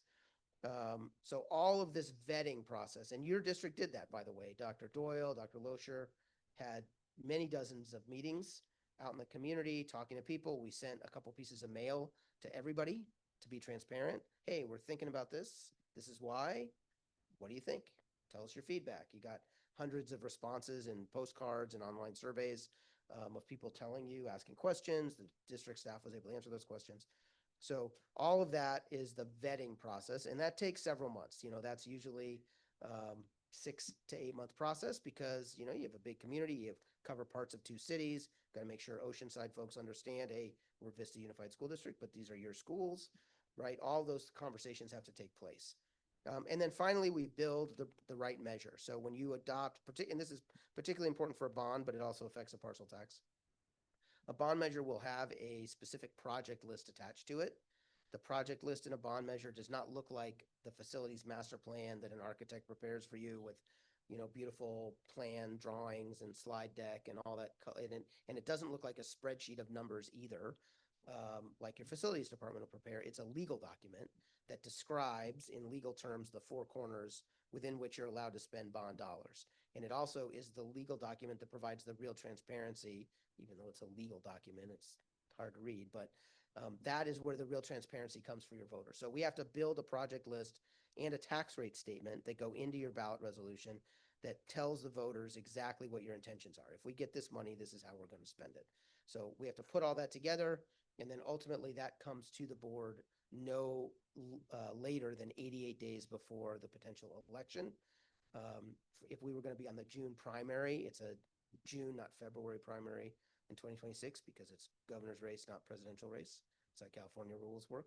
So that would be a March 6th deadline for a board action to qualify for the June election, which I am not really standing here advocating for. I'm just giving information. The November, I think it's the 4th election in 2026. The 88-day deadline is August 7th of 2026. Realistically, that probably means a June or July board action by this body. So 10 or 11 months from now would be, okay, here is our ballot resolution, here's our project list, here's our tax rate statement. We have vetted and been transparent with the community. We have poll results that we feel confident in. We think our community is ready. There are some volunteers out there ready to take this over and run with it. All of those pieces, and then you as a board, that's when you'd be asked to vote on it. So that's how this process goes. And in our experience, when districts follow the steps and they give themselves time, they absolutely maximize their chances to win because we're being transparent, we're listening to the community, we're building a proposal that meets what our scientific polling says and what our political culture will tolerate and is happy with. And we want to get you there so that by the time there is a board vote, if I'm standing up here recommending that you put on the ballot, I want to be confident that I'm putting you on the road to success. So we try to do all that work ahead of time. And I think that's our last slide, right? Just next steps. Next steps. Okay. Yes. Okay, So, thank you. Okay, any questions? Okay, Trustee Martin. You mentioned the primary in June versus the general election in November. It is not a good idea to do a bond in a primary. Would you agree with that? We should shoot for the November. I mean, I don't think there's a hard and fast rule about it. I think some situations a primary election can be fine. For us, we have a big district. You have a lot of schools, a lot of communities. You cover parts of 2 cities. There's some complexity in primaries. It's a lower turnout dynamic. Right. I just think we would benefit from more time and a larger community conversation. Thank you. Yeah, just from my perspective, I'm not sure we would have the runway to make that happen between now and March. Okay, thank you. Thank you. Because we would have to launch it in March. Mhm. So it's not June, it's March for us. Yeah, thank you. Okay, any other questions? Yeah, if you don't mind, I just had a question about your district polling. You said you had poll numbers in 2023 as well. Did that rise in 2024? I mean, so like the 65% here, it says district polling May 2024 is 65%. What was the polling the year before? I think it did Roughly. rise slightly.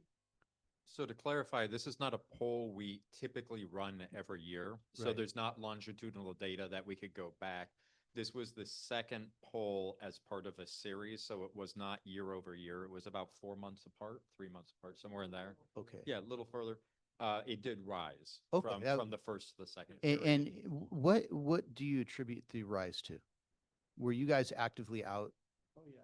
like meeting? And I mean, like what did that look like? Yeah, I'm looking at the numbers here now for you. I mean, I think it did, you have a large, district. I don't have the voter registration numbers at my fingertips, but I feel like it's like 60,000 registered voters or something of that nature. It's a lot of people. It's more than we're going to get to talk to one-on-one for Sure. 15 minutes, right? So we have to, and 2/3 of them do not have kids in school. Yeah. Right? That's a big deal. That's a big part of it. So we're communicating with folks who are not in the buildings. They're not even circling for pickups and stuff. They're just Mhm. kind of out of touch, and they have whatever their dated recollection of when their own kids were in school or when they were in school. That's what they kind of remember, right? So the poll is really measuring their perceptions as much as anything else. I think it is when we get out into the community and we start to have as many conversations as your group had, that will start to percolate. We also did send a couple pieces of mail that everybody got, so that can help. I think as much as anything, sometimes we're measuring the external surround. What's the economic nervousness of people, right? These are things we don't control, but they are factors. Yeah, we felt good about your baseline polling. We felt even better Yeah. about your track. I think, I want to say the baseline was like 62 or 63 and it went up to 65, or maybe 60 and 65, but we can get you the exact numbers. No, I guess my follow-up question was, what would it take us to get to 66%?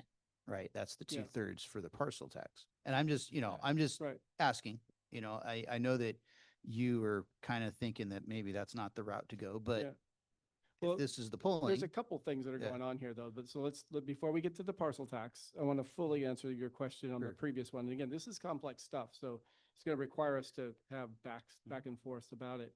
So those of us who were on the beginning end of kind of pushing out the information, that's all based on getting out to the community. 90% of the meetings we had were with people not affiliated with the school district, not with parents, not with grandparents. It was the other organizations that we know vote.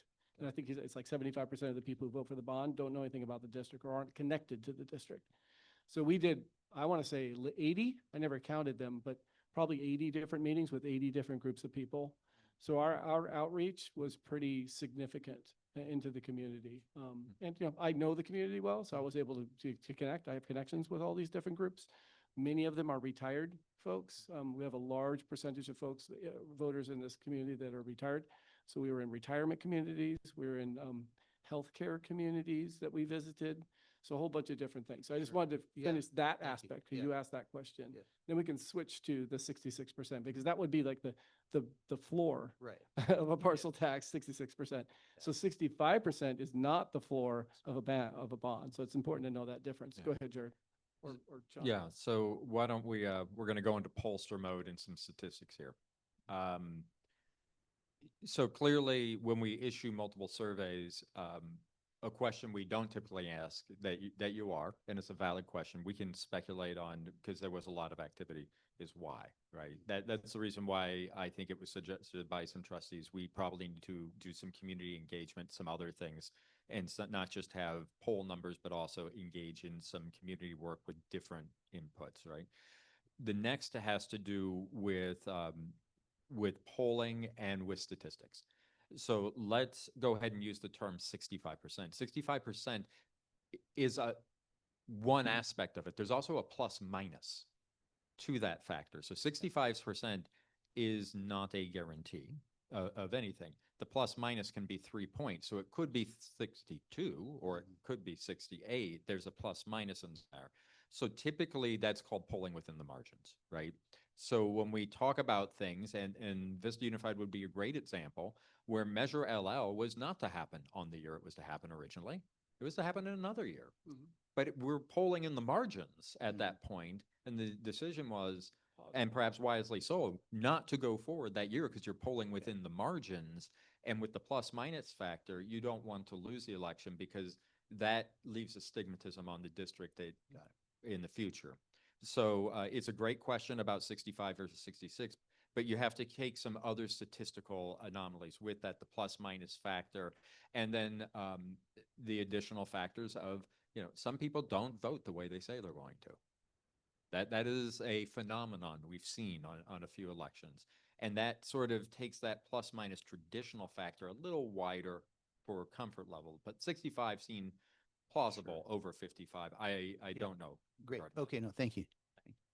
I can give you just a little bit more context on the last number. So we pulled the baseline was September of 2023, and it was 27% said they would definitely vote yes, 33% probably. So that gets you to 60, but a little bit of a soft baseline because your definites were lower, fewer than half of your yeses. When we got to the tracking poll in May of 2024, the numbers had strengthened a little bit. Our definite stayed at about 27%, but our probablys went up to 38. However, they were divided because We actually modeled two things in that survey. We modeled if we have supporters but no opponents publicly, and supporters and opponents. And if we had supporters and no opponents, we were actually all the way up at 71, but supporters with opponents, we were down at 58. So one of the factors in sort of that 65 number is, could anybody be out there against us? And a little bit of opposition for a tax can go a really long way. So that's one of the trickier pieces of the question, I think. Okay, thank you. Okay, thank you. Trustee Alvarado, did you have something that you wanted to ask? I just wanted, wait, let me get closer. The information you put on slide with the results, have you seen any information that might demonstrate different types of passing rates, say when we're in a recession or economic uncertainty? Yeah. It's funny you asked that. They actually are remarkably consistent over time. The biggest factor in pass rates in California for school bonds really is the type of election you're on. So presidential elections, the pass rates tend to be, 77% is a little low. It's usually 80, and then the 2008, 2016, it was 90% pass rates. So, high 70s to mid 80s is typical for a presidential election. In the gubernatorial, it's very typically in that 60 to 65% pass rate. And in the primaries, it tends to be much more variable, because if it's a presidential primary and it's Barack Obama versus Hillary Clinton and all the Democrats turn out excitedly, it's really way up here. If it's not that kind of presidential election, it can be much lower, or primary election. So the primaries tend to be widely variable. I would say that bonds had a lot of success in years like 2022, when a lot of districts didn't go because they were worried about gas prices and is the pandemic here, is it gone, all of that stuff. But the districts that went actually enjoyed very good pass rates. I think pass rates were close to 70% for that election. And then 2008 is another one where the stock market really collapsed right in that September. You guys may remember the beginning of the Great Recession and the home sell-off. And I remember that was back in the days when we still did phone banking. And I remember watching my phone bank results, and literally overnight they were dropping 10 points in some of these school bonds that we were tracking. But the pass rates ended up rebounding, that people ended up saying, if times are tough, I really don't want my schools to take a hit. So there was a lot of people sort of rallying to protect their schools. So the pass rates were still very strong. Okay, thank you. Anyone else? Yep. Trustee Vargas? Back in 2024, there was a state bond that was passed. If we were to move forward with the bond here in 2026, are we still able to tap into that money from 2024? So I think what the member's referring to is Proposition 2, 2024 is a state bond. The state bond was for, in the terms of TK through 12 education, was divided into three specific parts.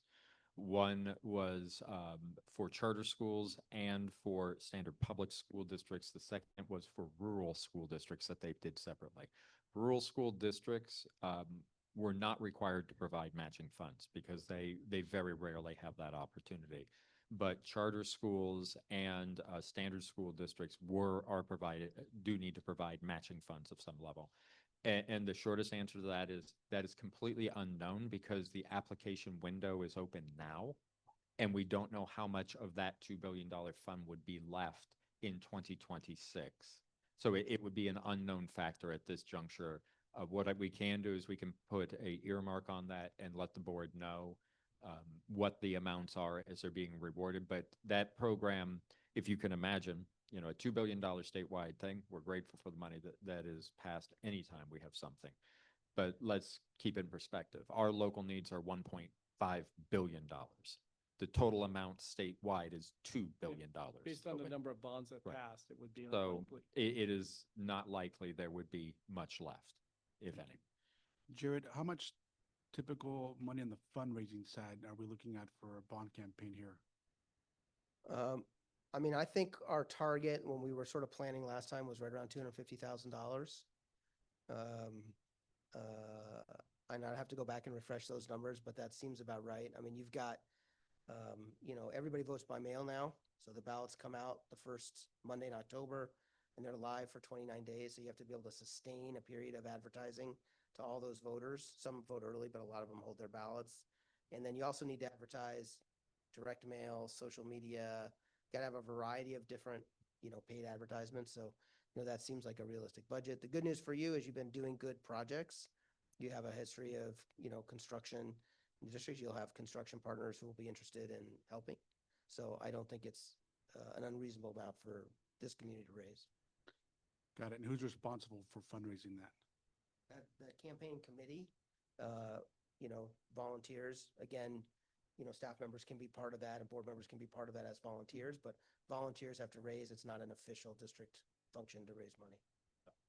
So it's a political action committee that's formed after you choose to put a measure on ballot. At that point, the district may not engage legally.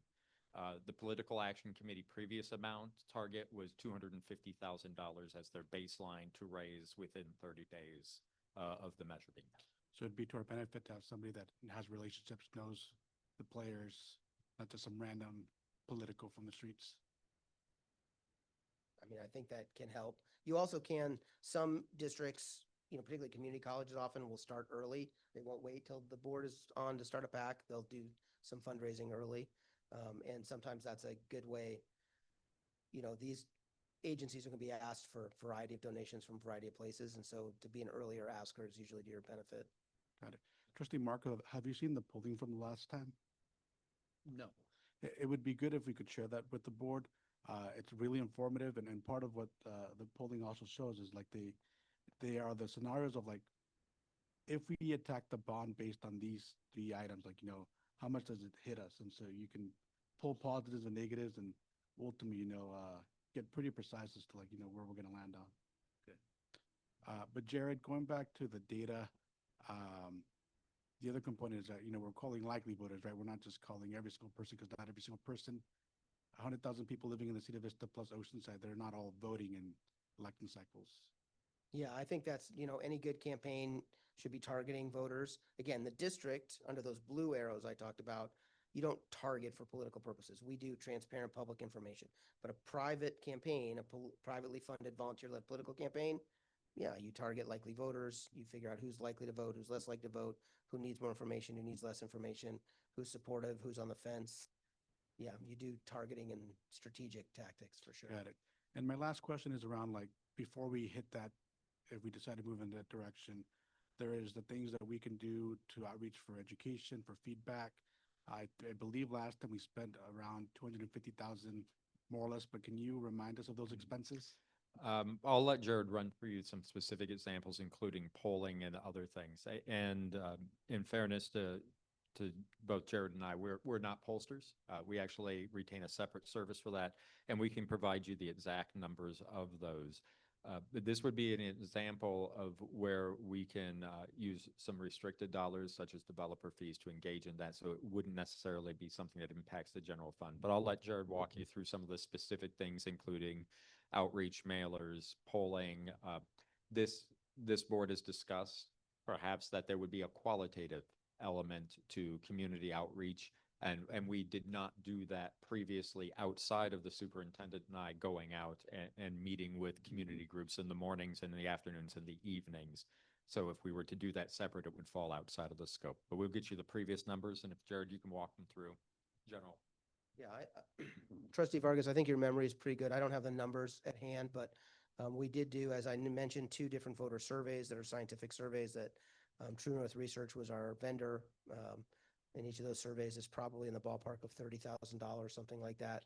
And we did 2, I believe, district-wide pieces of mail, one with a tear-off survey component, one that was an informative brochure. Both of them invited people to the website to give opinions and answer questions and ask questions. And so, when you start mailing to those non-parents, not just, it's easy and less expensive to communicate with your parent community because you have their emails. They're going to watch your social media. You can send back letters home with younger kids. Non-parents, you got to pay to communicate with. So we did quite a bit of that, and I think that contributed to the strong polling, to be honest. Thank you.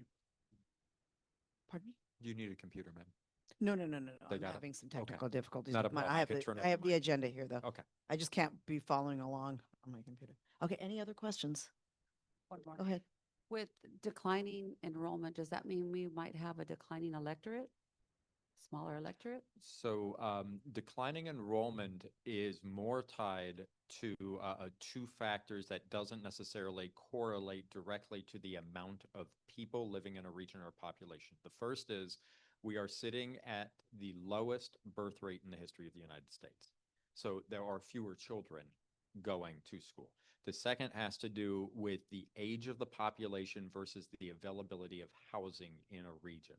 So as a population ages, for example, I have 4 children, so I've contributed 4 to our school districts, but I'm not having any more, right? I'm getting older now, and I'm moving into a different stage of life.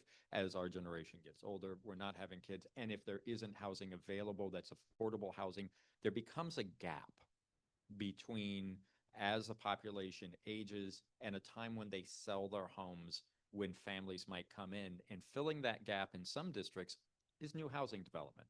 We primarily, in this region, Vista, because of the age of the community, we primarily develop most of our land. What's left for development is typically redevelopment and some fill-in spaces. It's mostly 1 bedroom, maximum 2 bedrooms, so it's not necessarily fewer voters.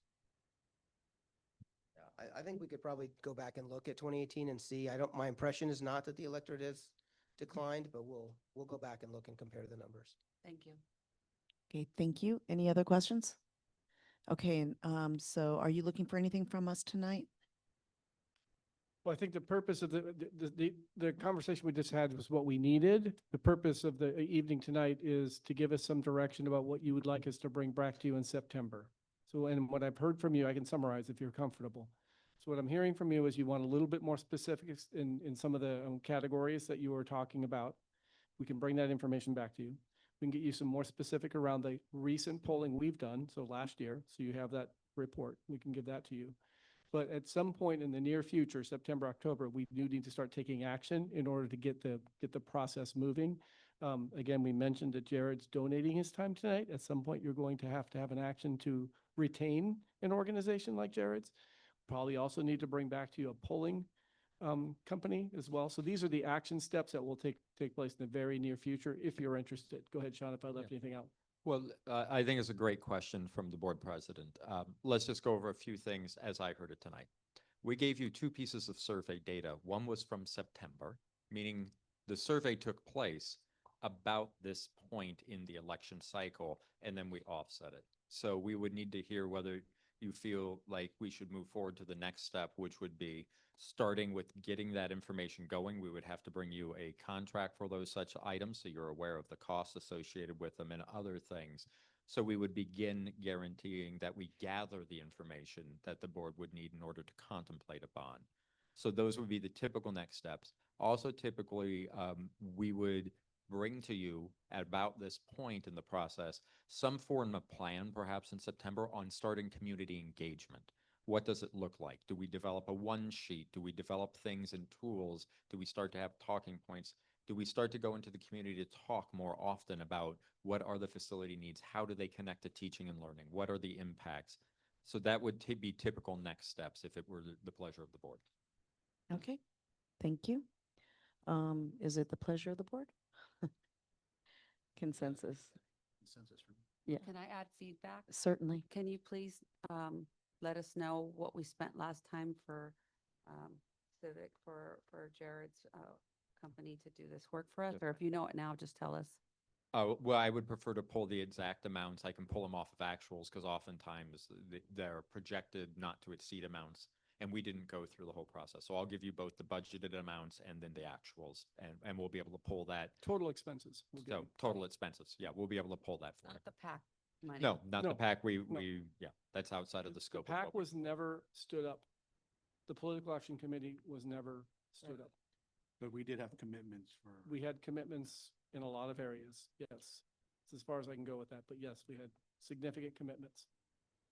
Okay. All right, thank you. Any further discussion? Okay, thank you, Dr. Loescher. We will move on to Project GLAD.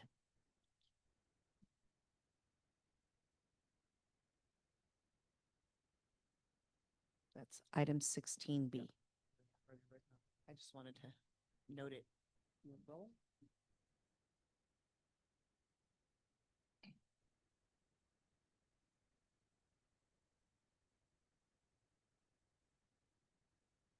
Go ahead, Mr. Olivide. Good evening, President Morocco, Vice President Martin, Board Trustees, Dr. Doyle, members of Cabinet, and members of the public. It is a pleasure. I'm very glad to be here today to present our secondary GLAD plan. Thank you. Next slide, thank you.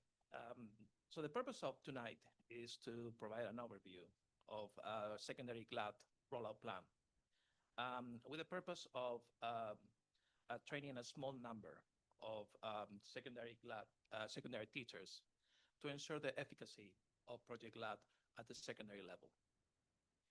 For this presentation, I'll start with a brief overview of history of ELD, professional development in Vista Unified. I will continue with the rollout plan, a review of the terms newcomer and long-term English language learners, the schedule for this professional development, as well as training and collaboration in the process. Next slide, please. So in 2016, Vista received a complaint from the Office of Civil Rights. And that complaint was regarding the lack of an EL master plan, English Learner Master Plan, as well as a plan for professional development for teachers of English language learners. At that time, I was principal at Craven Elementary. When I came to this job, this complaint was on my desk. It became a priority. And I worked with a group of teachers, administrators, and other members of the educational community in Vista to create an English language learner master plan. That master plan included professional development for teachers of English language learners. This plan was board approved in August 2021. As a result of that implementation, the EL master plan being approved, we started the rollout and implementation of the master plan with training our TK-12 ELD resource teachers. And we train them on the guided language acquisition design, professional development for teachers of English language learners. The following year, we did the rollout of Project GLAD at 4 elementary schools, and we did that based on EL population and needs.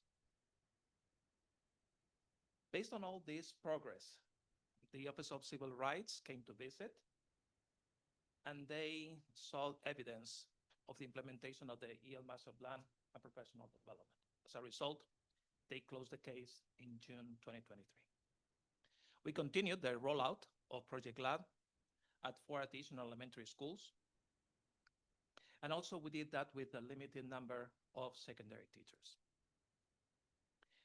Last school year, the rollout continued at 6 additional elementary schools. As a result, we have 192 elementary teachers trained in parts 1 and 2, what we call certified GLAD teachers. We have 216 already received part 1. And on top of that, we added 3 GLAD nationally trained certified teachers to the one that we had already. So we ended the school year with 4 nationally trained teachers in Project GLAD. So what we're going to do, what we plan to do, is we're building proof of content. Knowing that 81% of our ELD students in secondary are long-term English language learners and newcomers, we're seeking to improve what we call academic language development, essential for our English language learners, especially long-term English language learners. But I want to do that in a framework where we have GLAD instruction in the courses that these students attend: academic language and literacy, and the newcomer courses. Obviously, we have seen the success of Project GLAD at the elementary level. Our focus has to be at the secondary level with appropriate secondary strategies. And know that the strategies will be aligned to ELD standards by grade level. And of course, we're going to use the leveraging of our four nationally trained GLAD teachers. Just to give you an idea of who we're focusing on, we're looking at these two particular groups. One is our newcomer students. California Department of Education defines a newcomer as a student who is between the ages of 3 and 21 years old, student who is not born in the United States, and that student has attended US schools for 3 years or less. We're looking at receiving next week about 206 newcomers. Of those, we'll have 10 teachers teaching them. We have, on the other side, we have students who have been enrolled in our school system for 6 or more years. These are English language learners who have not reclassified yet. Therefore, these students continue to require English language development. And these are students who usually struggle with what we call academic language, with academic vocabulary. Sometimes we're looking at students with reading and writing needs. The students speak English, what we call social English, very, very well, yet they have not reached the levels of academic English. In Vista Unified, we are expecting to receive 578 students next year. And we'll have 12 teachers teaching our long-term English language learners. So here's our plan. We propose that this plan is going to be done in what we call part 1 of Project GLAD training and part 2. GLAD part 1 we scheduled for September 4th and 5th. This is a 2-day workshop where our teachers learn all about research and theory of language acquisition. Very much what we used to do with SEDAI back in the day. And they will learn these key strategies aligned to Project GLAD. Now, think about strategies as being aligned to English language development standards by grade level. So teachers will engage in this learning and they prepare for application in the classroom. This will be done by our BUSD GLAD trainers for them. Between part 1 and part 2, our GLAD TOSA will provide monthly follow-up support. And that would be ways that she can support teachers apply strategies aligned to ELD standards in the classroom. This will be done whether this is on a late Monday, late start, or it would be like before after school, however the teachers feel more comfortable. Then we have part 2. Part 2 is offered in 2 different sessions, could be done in February or in April, May. This is a time where our trainers will teach a full unit, a GLAD unit. And that will be done with real students in the classroom. Teachers will observe the progression of the strategies. As you know, Project GLAD is a framework where you have strategies aligned to the ELD standards progressively structured. So that will be done by our BUSD GLAD trainers. Once we have part 1 and part 2, that's what we call our teachers being certified, Project GLAD. They can go ahead and plan units with the support of our GLAD TOSA, refine implementation. So it is not like, they finish and they're done. And that way we can provide some level of support. It's important that we provide, in terms of like a training and collaboration, what we call shoulder-to-shoulder support. Classroom modeling by our GLAD TOSA. We're looking for our long-term ELs in ways that we're going to monitor their growth, not only by LPAC, academic performance. The ultimate goal is that our students will reclassify. Long-term English language learners, they're closer to reclassification. We just have to make sure that we have additional tools and that we provide those additional tools to, to our teachers. For our newcomers, obviously, we're looking at measurements from the diagnostic I-ready CAPTI results, writing samples, anything that's going to measure foundational literacy and language growth. We'll make sure that we have collaborative planning sessions. And here's the most important thing. Since we're looking at proof of concept, we want to hear from the teachers. And their input is going to be essential. Expected outcomes for us is obviously hearing from the teachers on how effective the GLAD strategies and the GLAD units have made an impact on long-term English language learners in the ALL classes or newcomers in the newcomer courses. We also look at engagement and confidence of our students. Students who need that level of boost of confidence by trying in all domains, listening, speaking, reading, and writing. We're looking obviously at improved academic performance. And all in all, we're looking at higher reclassification rates for our long-term English language learners. And for our newcomers, what we're looking at is at faster English language growth and support. So thank you very much for your time, and I will be glad to take any questions. Thank you. Thank you, Mr. Hope. Okay, any questions? Okay, Trustee Martin? I do. Sure.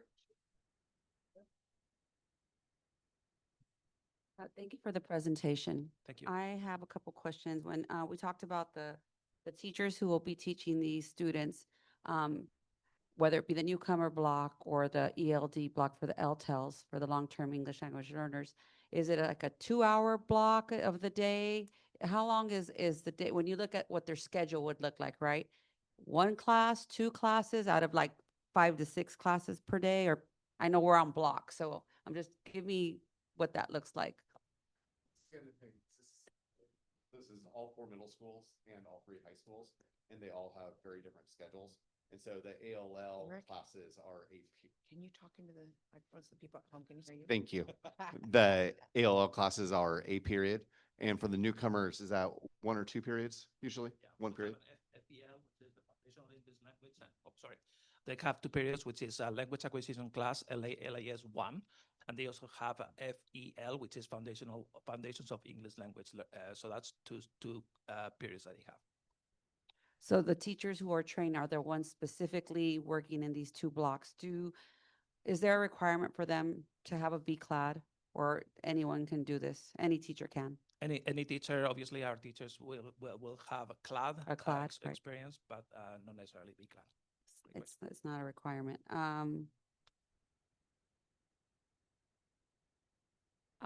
I'll go ahead and give my time back to Trustee Martin. If another question comes up, I'll ask later.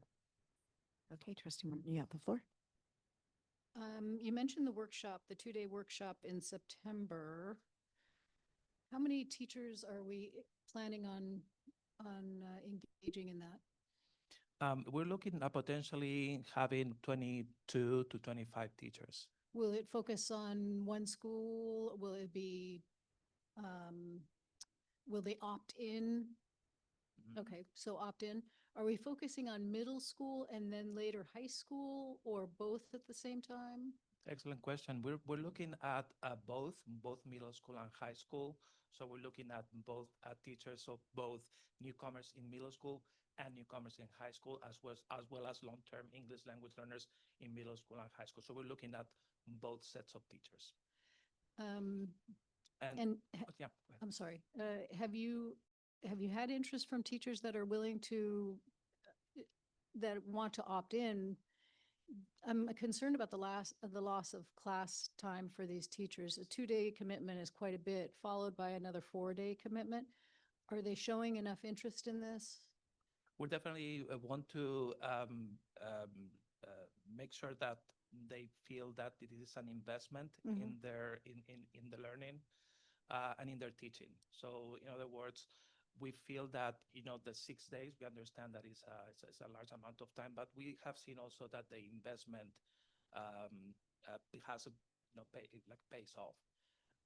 Now, I like to say that this is not necessarily like a required. I'm not going to use the word required. So when you say the opt-in, that is actually correct. We want to have teachers that really want to be part of this process, and then of course, we'll open it up, to any teachers that would like to be getting this training. Is there any way that we can break up the 4-day so that perhaps they're not 4 consecutive days, especially for, I'm speaking as a high school teacher, that's a huge commitment to be out of class. And if you're a core teacher, math, English, science, and social studies, even if you wanted to opt in, a 4-day straight out of class is very difficult. Yeah. Can we break, is it conducive to breaking it up, or would that hurt the program? Yeah, usually what we have in a demonstration, we have 4 days of ongoing teaching and learning, where actually you get to see that unit building up with real students. And so I have not seen examples of this being broken up into 2 and 2, but I can look into it. Okay. And then the TOSA and the teachers of trainers of teachers? The trainers. Trainers of teachers. And so we have one TOSA, What does that? and this person is released from class and is organizing this GLAD program. Okay. Yes. And then we have 3 certified trainers of teachers, correct? Correct. Yes. Okay. Is the TOSA also a certified trainer Yes. of teachers? Okay, so we have 4. We have 4. Yeah. And it's my understanding the other 3 are assigned to elementary sites as ELDRTs. Is that They correct? are ELDRTs, correct. Okay. That is correct. Yeah. So if they are ELDRTs at an elementary site, I'm assuming that they were placed there because there's a need for them to be there. Absolutely. And yet, if we're going to be pulling them to do 2 days and 4-day trainings, they're doing 2 jobs, ELDRT and also trainers of teachers. That's a heavy lift for any employee because it takes preparation, obviously, to plan all of this. When are these ELDRTs going to be planning? Who's going to be stepping in for them when they're off doing all of these trainings? I'm assuming the trainings are going to hopefully catch on and more people are going to be wanting to do this. I'm concerned about the ELDRTs leaving their site and there's no one to support the kids. Yeah. It's an excellent question. So what the model of training teachers takes 2 people. So having 4, it gives us the flexibility to have to not put too much work on the ELDRTs while they do their job. So in other words, having a team of 2 of our trainers do one part and then the other team does the second part. That will give us, an opportunity to have them manage their responsibilities at the site, but also as they are trainers and they would feel like they want to be a part of that process to train our own teachers. It's not too heavy on the site that they live, but what we have is we have resources in our multilingual department where we have a TOSA that can support the needs of the site in case that teacher needs additional support the time that he or she is providing the training. So we'll make sure that that is balanced and it's not too much on the trainers. I'm assuming that if there's an ELDRT, there's a purpose for that ELDRT to be assigned to that site. Would that be correct? That is absolutely correct. Okay. And so my concern is taking them off of the site and we have one person that can come in and substitute for them. What about the other site? Because you're now, you just said you wanted to pair two and two.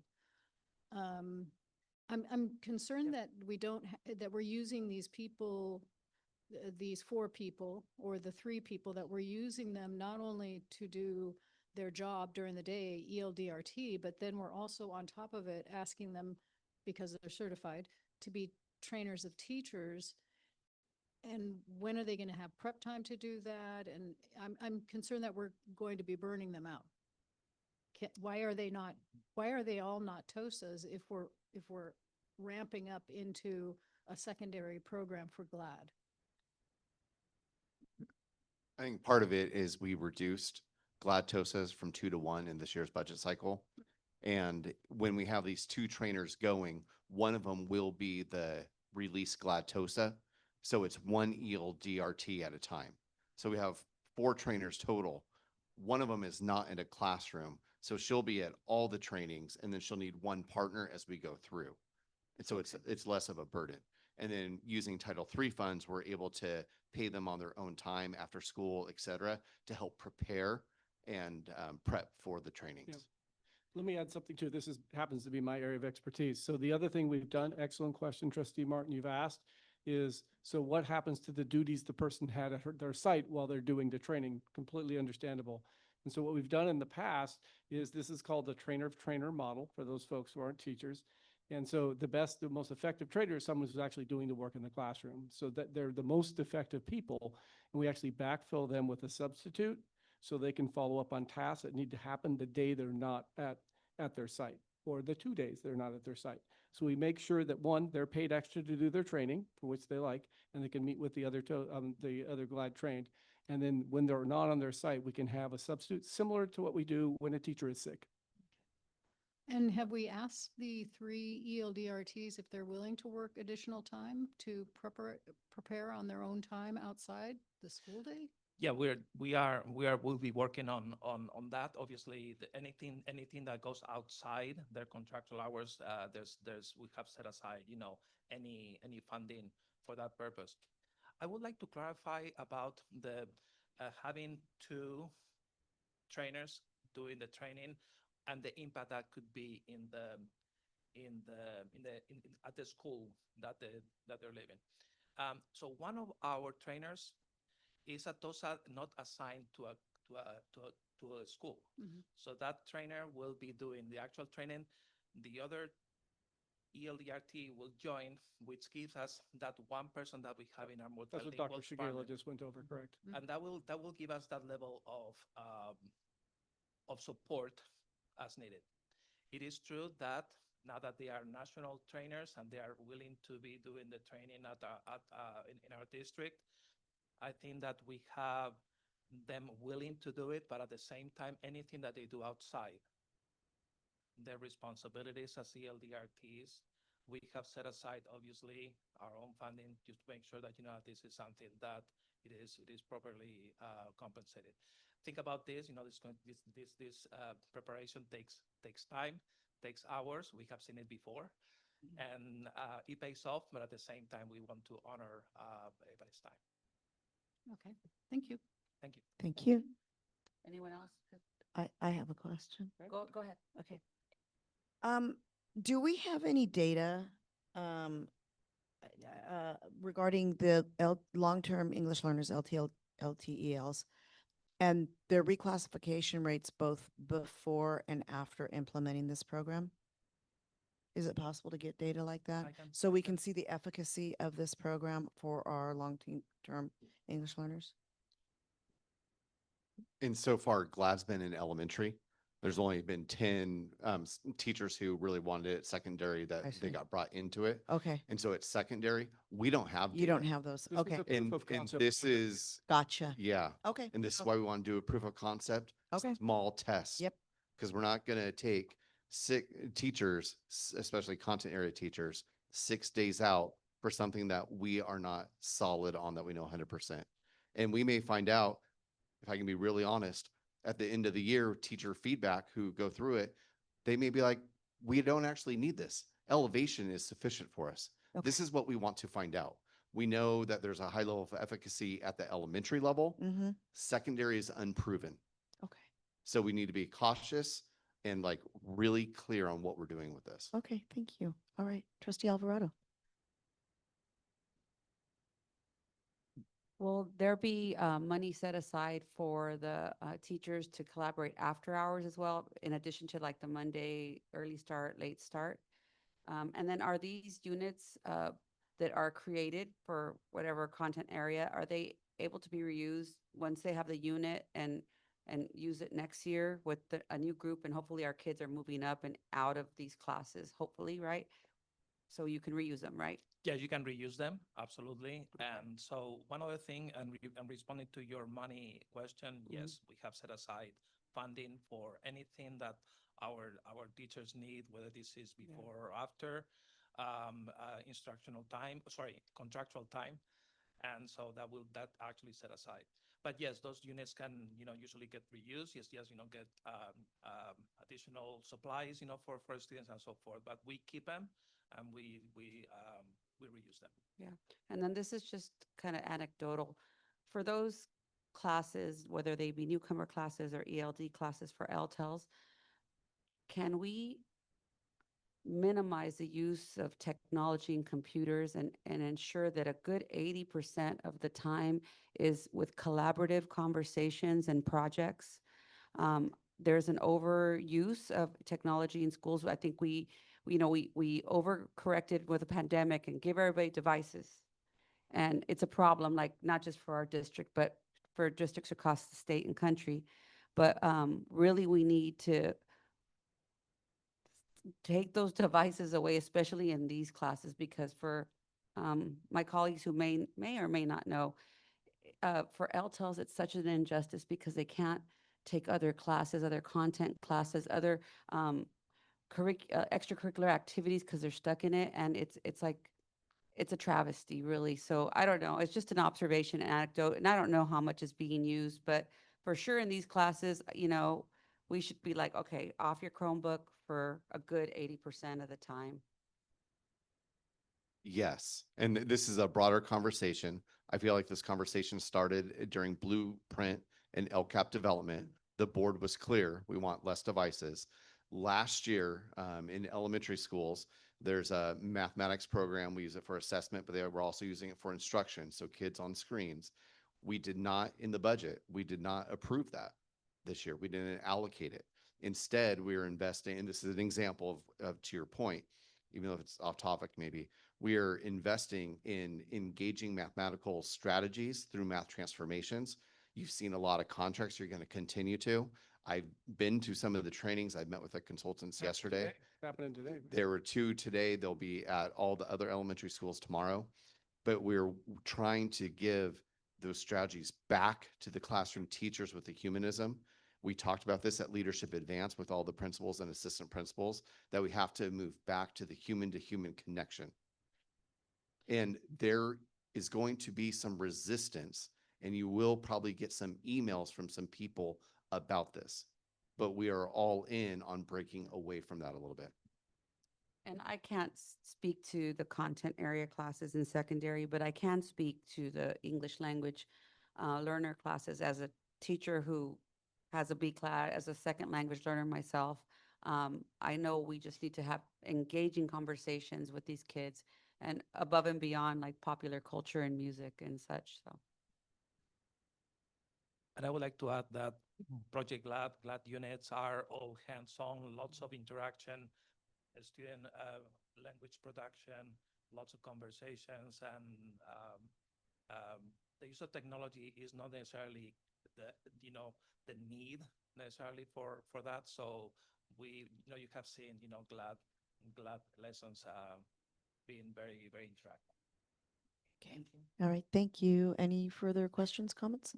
Thank you very much. I appreciate it. Thank you. Thank you, Rafael. Thank you. And we are moving on to our summer learning program. It's the Dr. Shigela Show.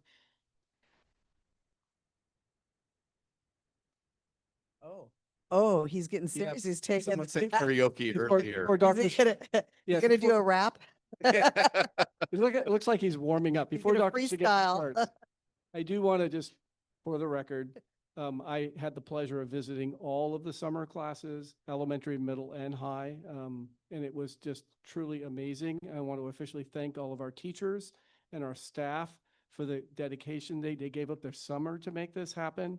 I was at the high school in the in-person classes for English and for mathematics in particular. I was so impressed with their dedication and their preparation, and most importantly, the fact that all the students came every day. So I just want to thank everyone. It was a fantastic example of everyone working together. And this is an example of us paying them what they deserve in the summer. So that MOU you approved earlier this evening for the continuation of the $60, that's an example of what happened. We pay people respectable. They do amazing work. So take it away, Dr. Stigett. I just needed to put it out there for myself because I had the chance to be in every class. You outrank me, but you took my opening. I'm so sorry. delivery I needed to of do it. this entire presentation. So if you could bring up the slide deck, that'd be fantastic for the trustees. What is exciting, and I know that you have heard positive feedback about the summer programs. There was a hold card earlier. Teacher and parent in the district was talking about summer programs. And as we go through this, we're going to look at numbers. So this is an overall report. It's done. It was fantastic. So what does it actually look like? But behind each of those numbers, as Dr. Doyle was referring to, it is only possible because of school staff. The teachers, yes, they showed up, but also custodians. This is hard on custodians because in the summers, that is when they do the deep cleaning. No one's around. They can do the carpets, but they're trying to do that in places that are occupied, and they're trashing classrooms that are being used and still disinfecting and stuff. CNS, they were feeding our babies. Our transportation team was taking kids out on field trips, getting special education students to ESY.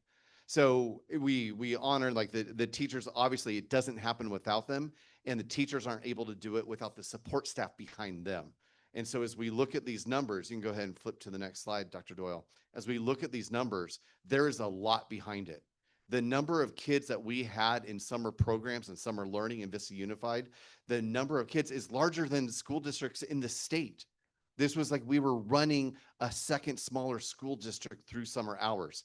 And so let's start with the high schoolers because they're the biggest and they're the oldest. And for some of them, especially when we talk about credit recovery, most vital. So we had over 6,000 credits recovered by students, by over 1,000 students. And I like to note special extra shout out at 2 of the 3 high schools, we had in-person as well as Edgenuity. And the in-person classes focused at both schools on English and mathematics. And at one of the schools, they were also doing their physical education opportunities in person. But it's not just about credit recovery. It's about bridging. How do we ensure that our transitioning 8th graders to freshmen are doing well? You know, RBV specifically ran a 3-week honors camp. It's a boot camp to help make sure that they're ready for the rigors of high school. And the bridging also includes athletics, cooking, all sorts of programs that kids want to come to. And when kids are on campus with loving, caring adults, they're not on the streets and they're not at home behind devices.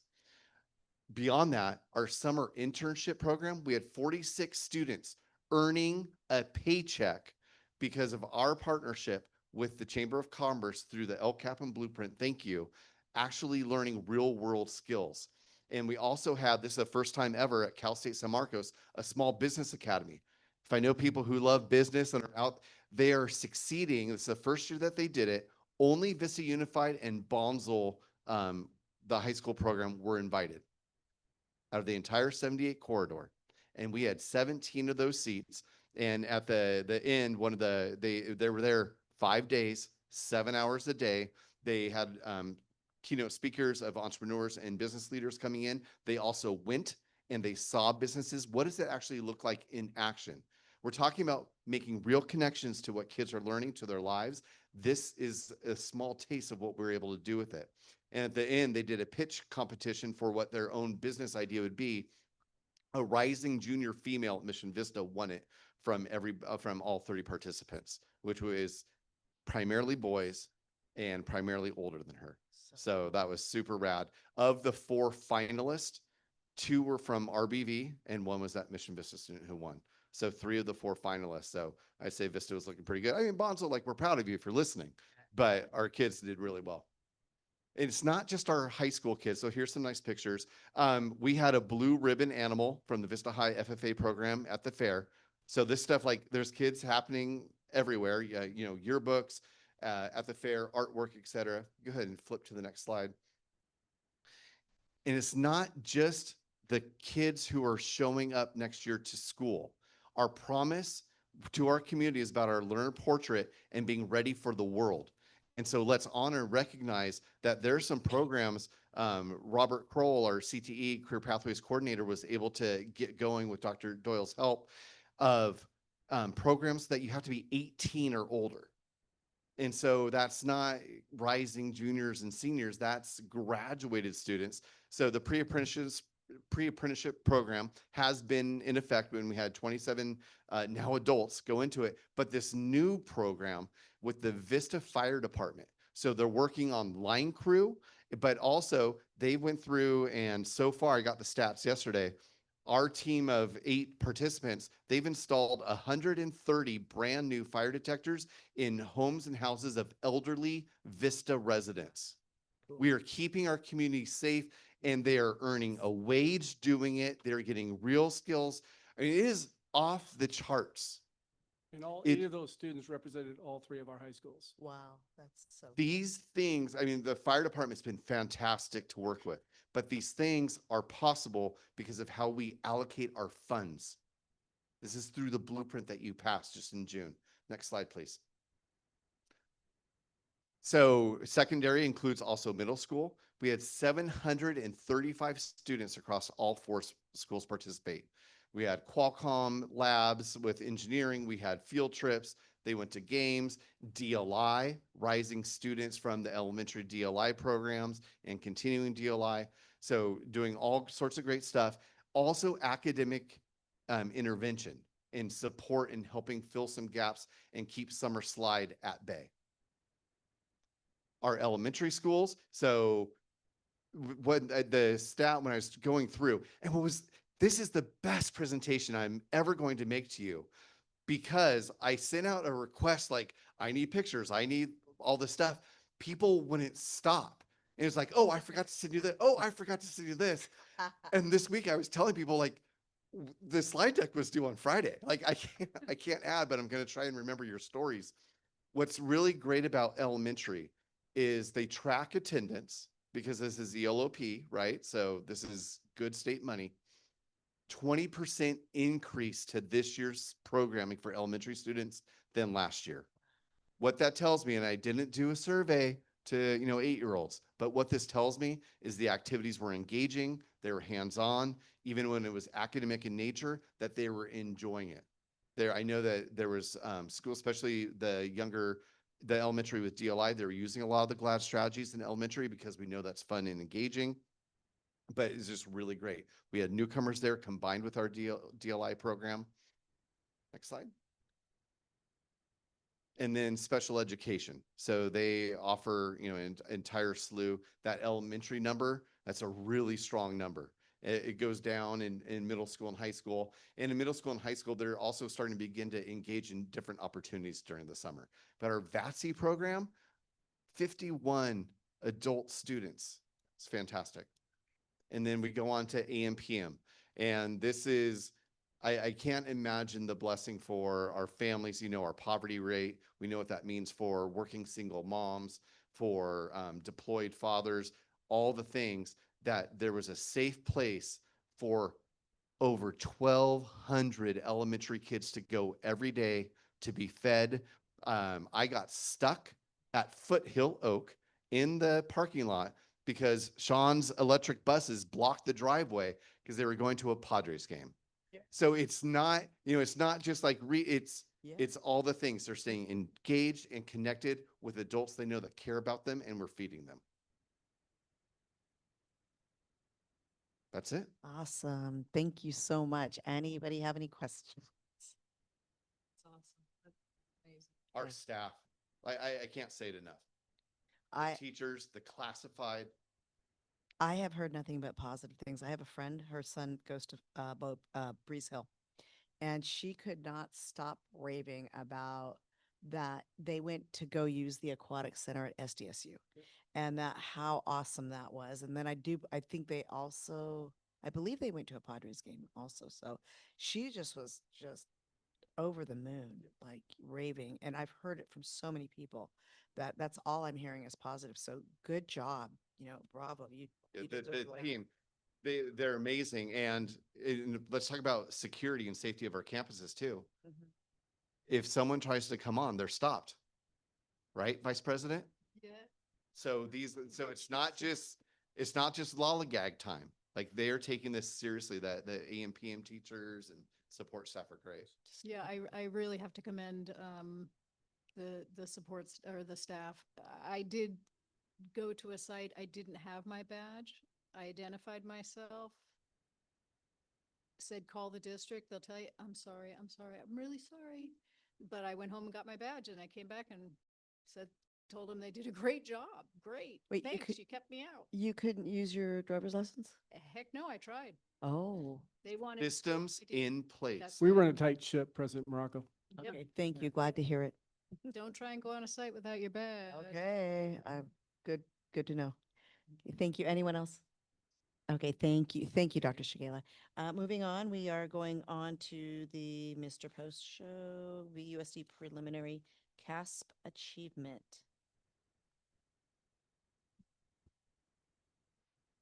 Oh, yes. Badge right here. That's how I got through the door. Good evening, Board of Trustees, Dr. Doyle. I'm here to share with you a next report on our preliminary CASP results from the 2025 school year. Happy to share with you more good news following Dr. Shigela's awesome good news report. All right, so I am here to tell you a little bit about our preliminary results. These preliminary results from the CASP tests are from last spring, and they are from the available reports at this time. We have not received all of our reports, and these are not official, as they will not be official from the California Department of Education until October. But we've gone through and looked at the trends, and as I shared with you in the July meeting, we saw positive trends in English, math, and science, and so we'd like to add a little bit more to that tonight. So just an updated timeline of our reporting for the results. We have our preliminary results. I'm going to share with you a second report on that this evening here in our August meeting. In September, we'll have some board member 2x2 meetings to go into further depth to look at the cohorts and the individual schools. I'll tell you a little bit more about that tonight. Then in the November board meeting, we will be ready to share with you the official results because we will have those ready and we'll look at all of the analysis from all of our official results.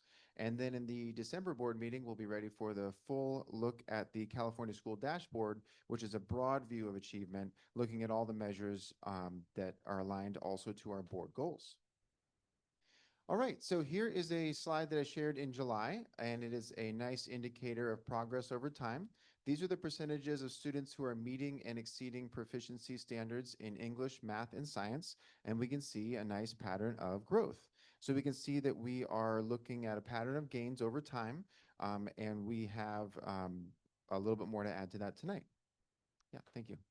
And just as a reminder, just for context, students receive a scale score on each test, and they also get an achievement level. An achievement level is based on the ranges of those scale scores, and those achievement levels are what most people are familiar with: standard exceeded, standard met, standard nearly met, etc.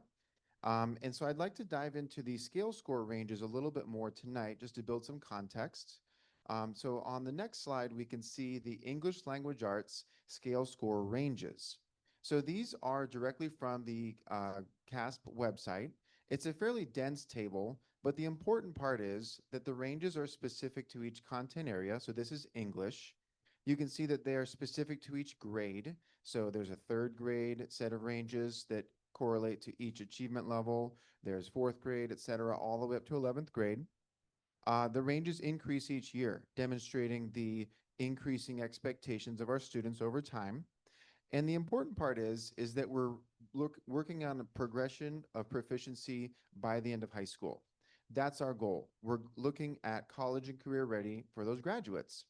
So the Common Core state standards were used in order to create these CASP assessments, and there was a backwards map of progression of proficiency. So the CASP assessments grow over time, and the goal is truly proficiency in 11th grade for those assessments towards the end of high school. We want to make sure that our students are ready for college and career, postgraduate opportunities. And so it's not about one point in time, it's about their progression and learning and growth. We know that students are different. Some learn faster than others, some might learn in spurts, and some might need additional support. But we support all our learners and embrace all our learners. And so we're going to dive into these scale scores a little bit more tonight. The next slide is math, and math has the same pattern of specific ranges of scale scores that correlate to specific achievement levels.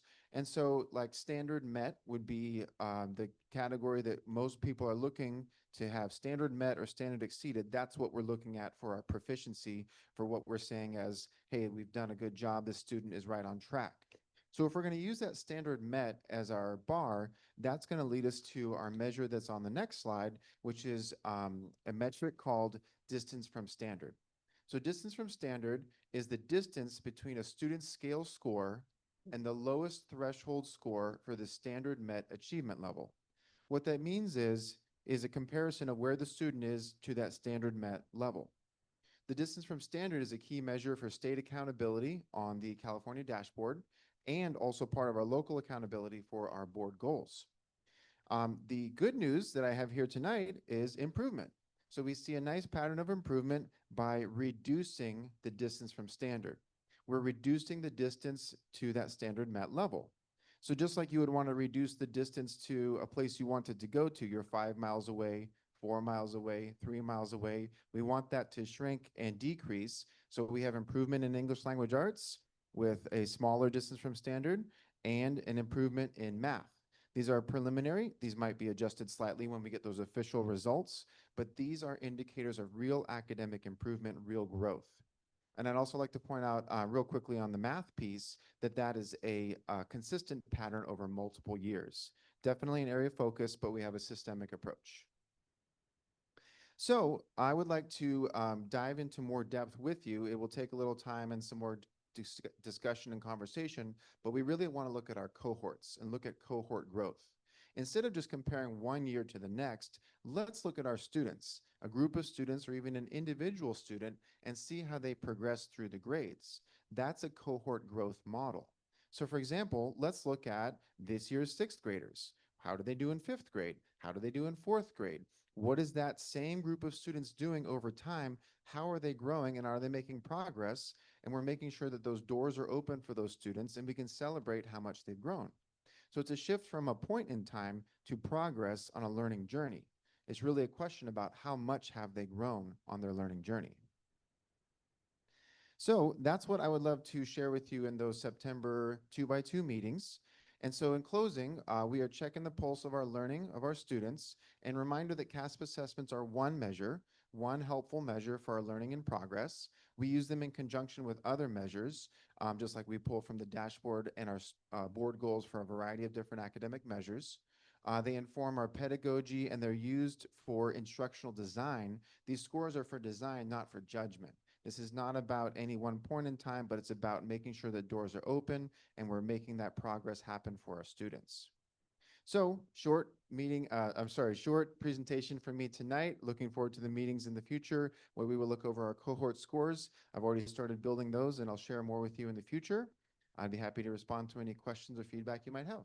Thank you, Mr. Post. Any questions? Okay, Trustee Alvarado.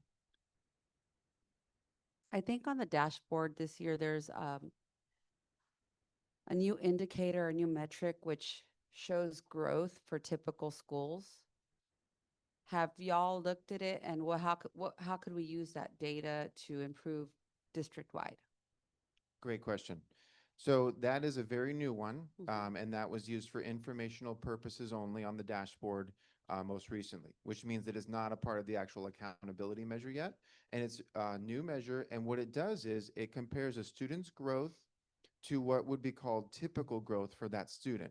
And so it's a bit complex in that it's not just the same amount of growth for every student. It's actually based on where they were in terms of that distance from standard or that achievement level they had the previous year, and how much that sort of profile of student might have grown from one year to the next. So it's a bit of a growth measure that the state of California has developed, and we still need to kind of see how that is explained. I will absolutely be happy to share with you a report on that once those are available. And we are definitely moving towards a growth model to look at our students. As I've shared, the achievement level descriptors are getting an update. Those names of those achievement levels are going to be getting an update for the upcoming years. And so we'll see that growth become actually more of a focus. the state has indicated that the names of those achievement levels are going to change. The cut scores and the scale scores are going to stay the same. The expectations are not changing, but we will see more explanation about what a student is doing, and the goal of all of these changes of the descriptors is simply to help with understanding of students' progress and performance. Okay. So the parents get a report, and individually for each child, it'll say your child grew 6 points or 6 points above typical growth. So in the upcoming school year, the 2026 measurement for the CASP, there will be an update to those student score reports. We don't know exactly what they're going to look like yet. The State Board of Education has adopted the new language. They're going to be developing new score reports, but they have not been released. And there will be communication in order to help parents and educators understand those. I don't have an indication yet that there will be individual growth like that in terms of comparison to typical. All that we've seen thus far on the dashboard is a district-wide comparison and then student group comparisons. So a student group might be English learners or students of a certain ethnic background. That would be a student group. That's as detailed as we've seen it, not for an individual yet. But it will look at every school site, and it'll say like your growth was Yes. typical or 6 points above or 6 points below. So we can maybe look at the schools that are doing really well, and I don't know, just, hey, what can we learn from what they're doing really well? They grew 7 points above typical growth. Or so I just wanted y'all to know that's new. It's very interesting if you like data. We can include that when we meet with each of you to show you what that looks like. This is their first year kind of playing around with it as a state level. We'll see where it goes. I just wanted to go to this slide because this is actually the report that parents received. Right. That's what the report looks like. Yeah, so we'd be happy to dive into that. We're all going to be going through an adjustment period with these additional descriptors. And so I'll be keeping tabs on that. I was part of a accountability meeting today discussing this a bit from the state. And so all of those new updates we'll share with you to our best ability. But the important part is the expectations and the scores are going to stay the same, and the way that they're explained, that's the part that's going to change. I'm thinking about the way principals collaborate and work in teams depending on if they have similar schools. When we have data updates, and y'all usually put them in groups according to the region or the type of programs. And so I'm thinking maybe they can just work together to learn from one another, not anything punitive, not I told you so, just what can we learn from this team collaborating? That's what I'm thinking we could maybe use that for. We will absolutely do that. Very good. Thank you. Anyone else? I have a quick question. You may or may not be able to answer it. On slide 8, those numbers are dramatically improved on the ELA and math distance from standard. Do we have any idea why? Do we know why we saw this dramatic improvement in 2025 versus the other years? Great question. And we're going to be diving into that to look at the student groups, the schools, the cohorts. And I would say that it's actually a cumulative impact of a lot of years of work. When we get these gains, it's not just because of one year. I'd say that we've bounced back from, pandemic impacts, closures, et cetera. We've built those foundations of get the students back in school, the attendance, bounce back the attendance, build the social emotional structures. Then we build on academics once we have those foundations in place. So I would say that this is the tree bearing fruit after years of care and years of growth. Okay, thank you. Okay, anyone else? All right, thank you, Mr. Post. We are moving on. We have a hold card. The patient, Pat Emus.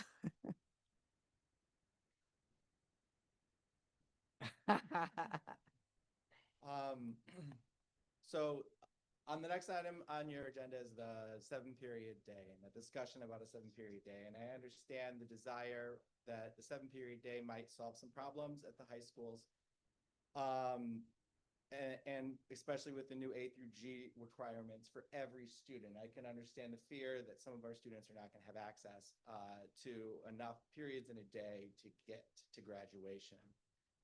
And as you guys have these discussions, I just want you to recognize that our teachers at Rancho and at all the high schools, but at Rancho, we really try to tackle some of these problems in every possible way. And right now, it's been told to us by our principal, Dr. Villarreal, that this 7-period day is happening. It will be implemented by December of this year so that we can make it happen next year. And I think that really hurts the conversations that we can have to really address the problems that we see with this A through G.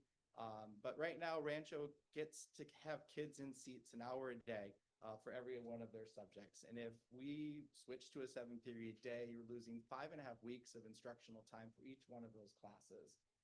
That means that our 100 or 80% pass rate on our AP tests is not going to be 80%. Those CASP scores, a lot of that is because RBV has enough time to put these kids through the math programs to get them where they need to be. But if you rush through them with an 8-period day like at Mission Vista, that works for some kids, but it doesn't work for all of them. And if you load 2 more classes on top of them where they have to now be studying for 8 classes instead of 6, it's not always the best solution. We have an 80% pass rate on IB tests as well. And so we have a lot of things happening at Rancho, and we want to make sure that our kids are graduating with these A through G, but we just want to make sure that we have the opportunities with our leadership team, with our site-based decision-making team, our department chairs, with Dr. Eric Shigela, to just have those conversations and solve the problem the best way.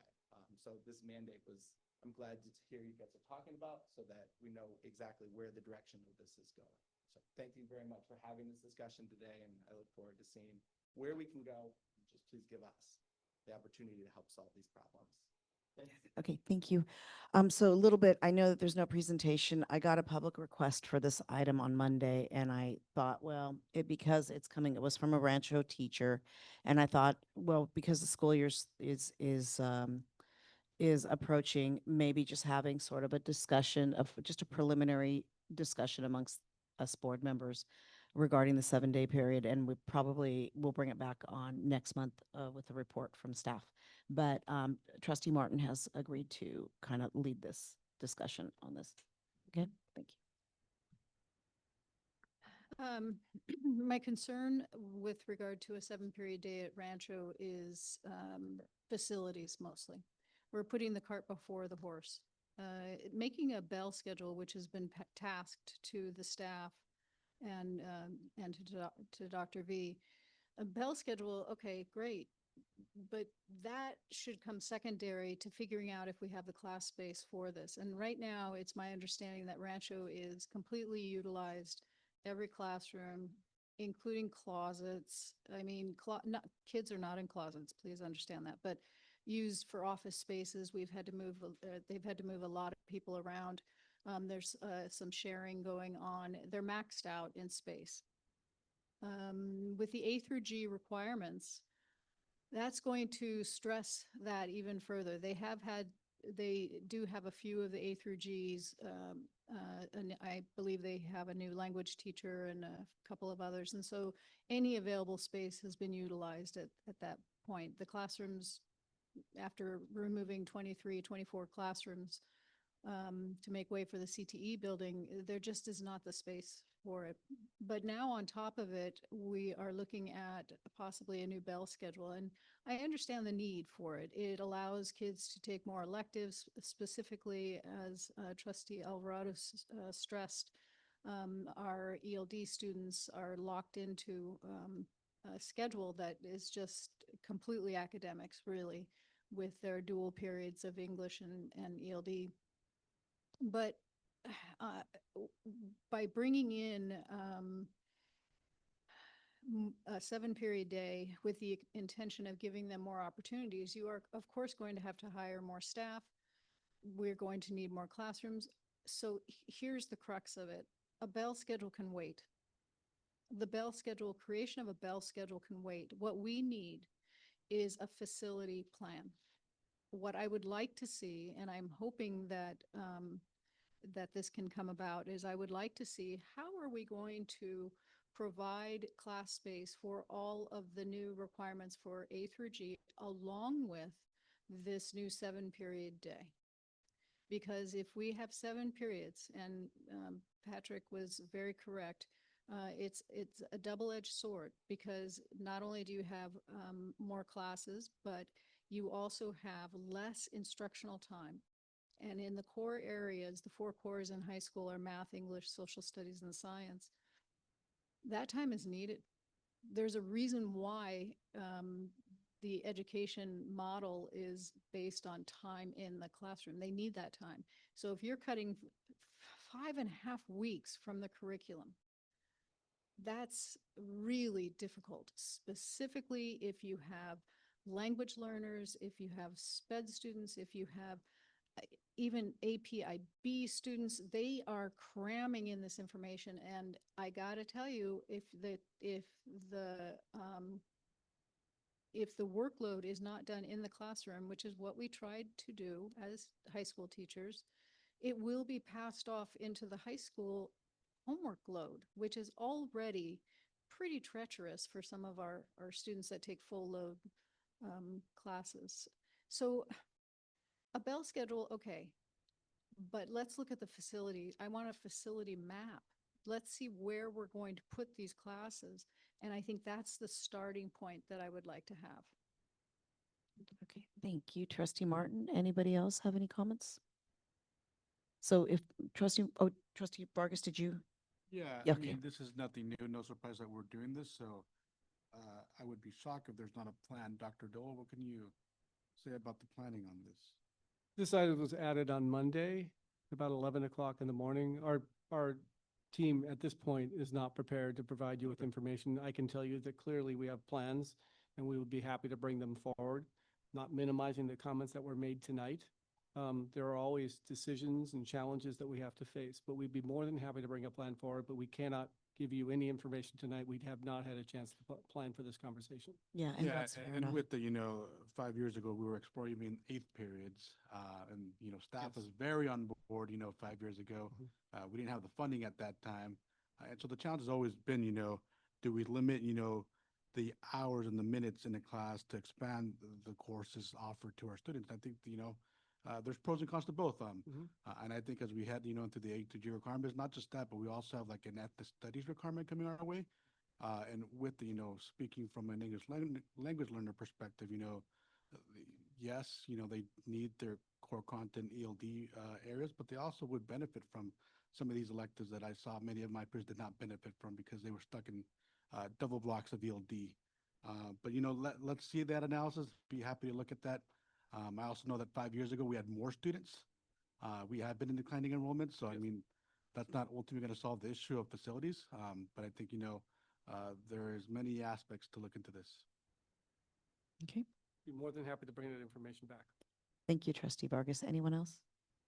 Yeah, and I appreciate Dr. Doyle that, it was a last minute and it's fair enough to not problem. ask, yeah. We're happy to- But I we just love wanted, talking about these topics, so we're right, happy to- right. And I think that what Trustee Martin, what you're asking for is to see a facility plan for accommodating these 7-period days, just as a preliminary start. As a request, okay? Fair enough. One other. Sure. Hold on. Can you repeat that just to be clear? What's the request? To see what the plan for the facility of RBV to accommodate the 7-period day. Got it. Are you only asking for information about RBV? I want to be clear because I have to direct staff. Is the 7-period only going to be implemented at RBV?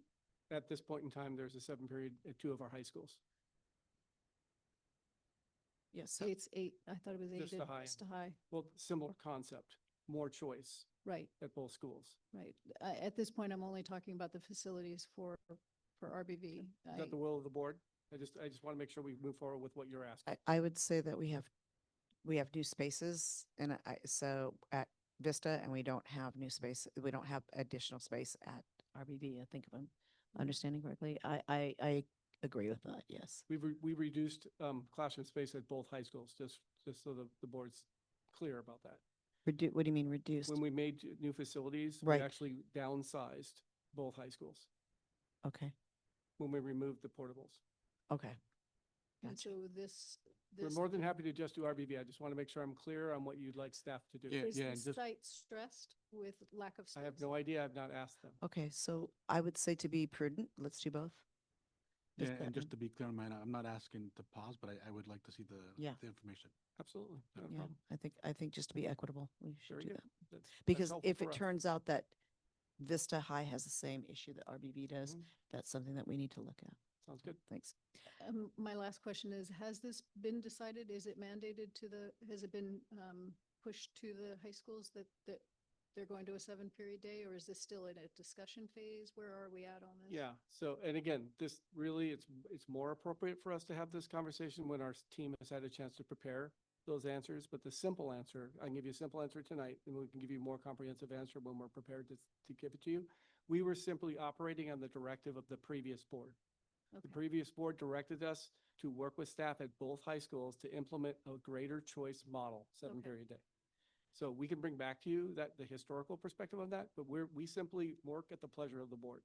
And the board was pretty clear. We have this recorded that that's what they would like us to do. And at that point in time, we also wanted to go to 8th periods. Unfortunately, that did Yes. not happen. But, if we had the opportunity, or if we have the opportunity in the future, definitely like to explore 8th periods. Yep.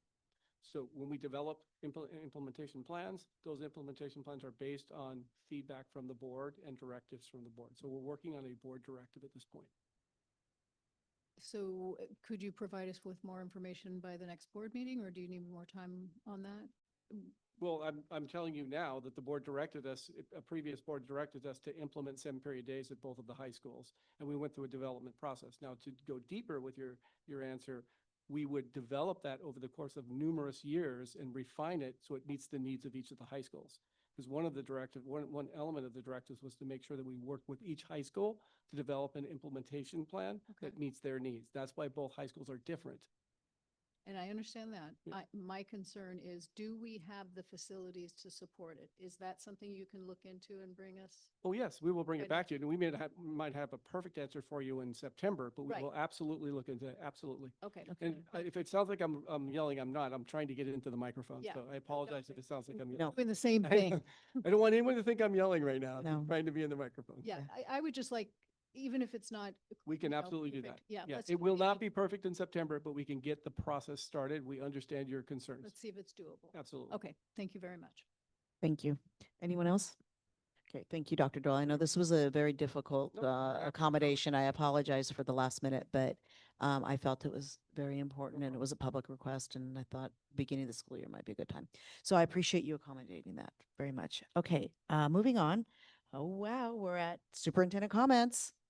I'm good. We're going to get out of here before 9:30. That's the challenge. Okay, let's do it. It's a challenge.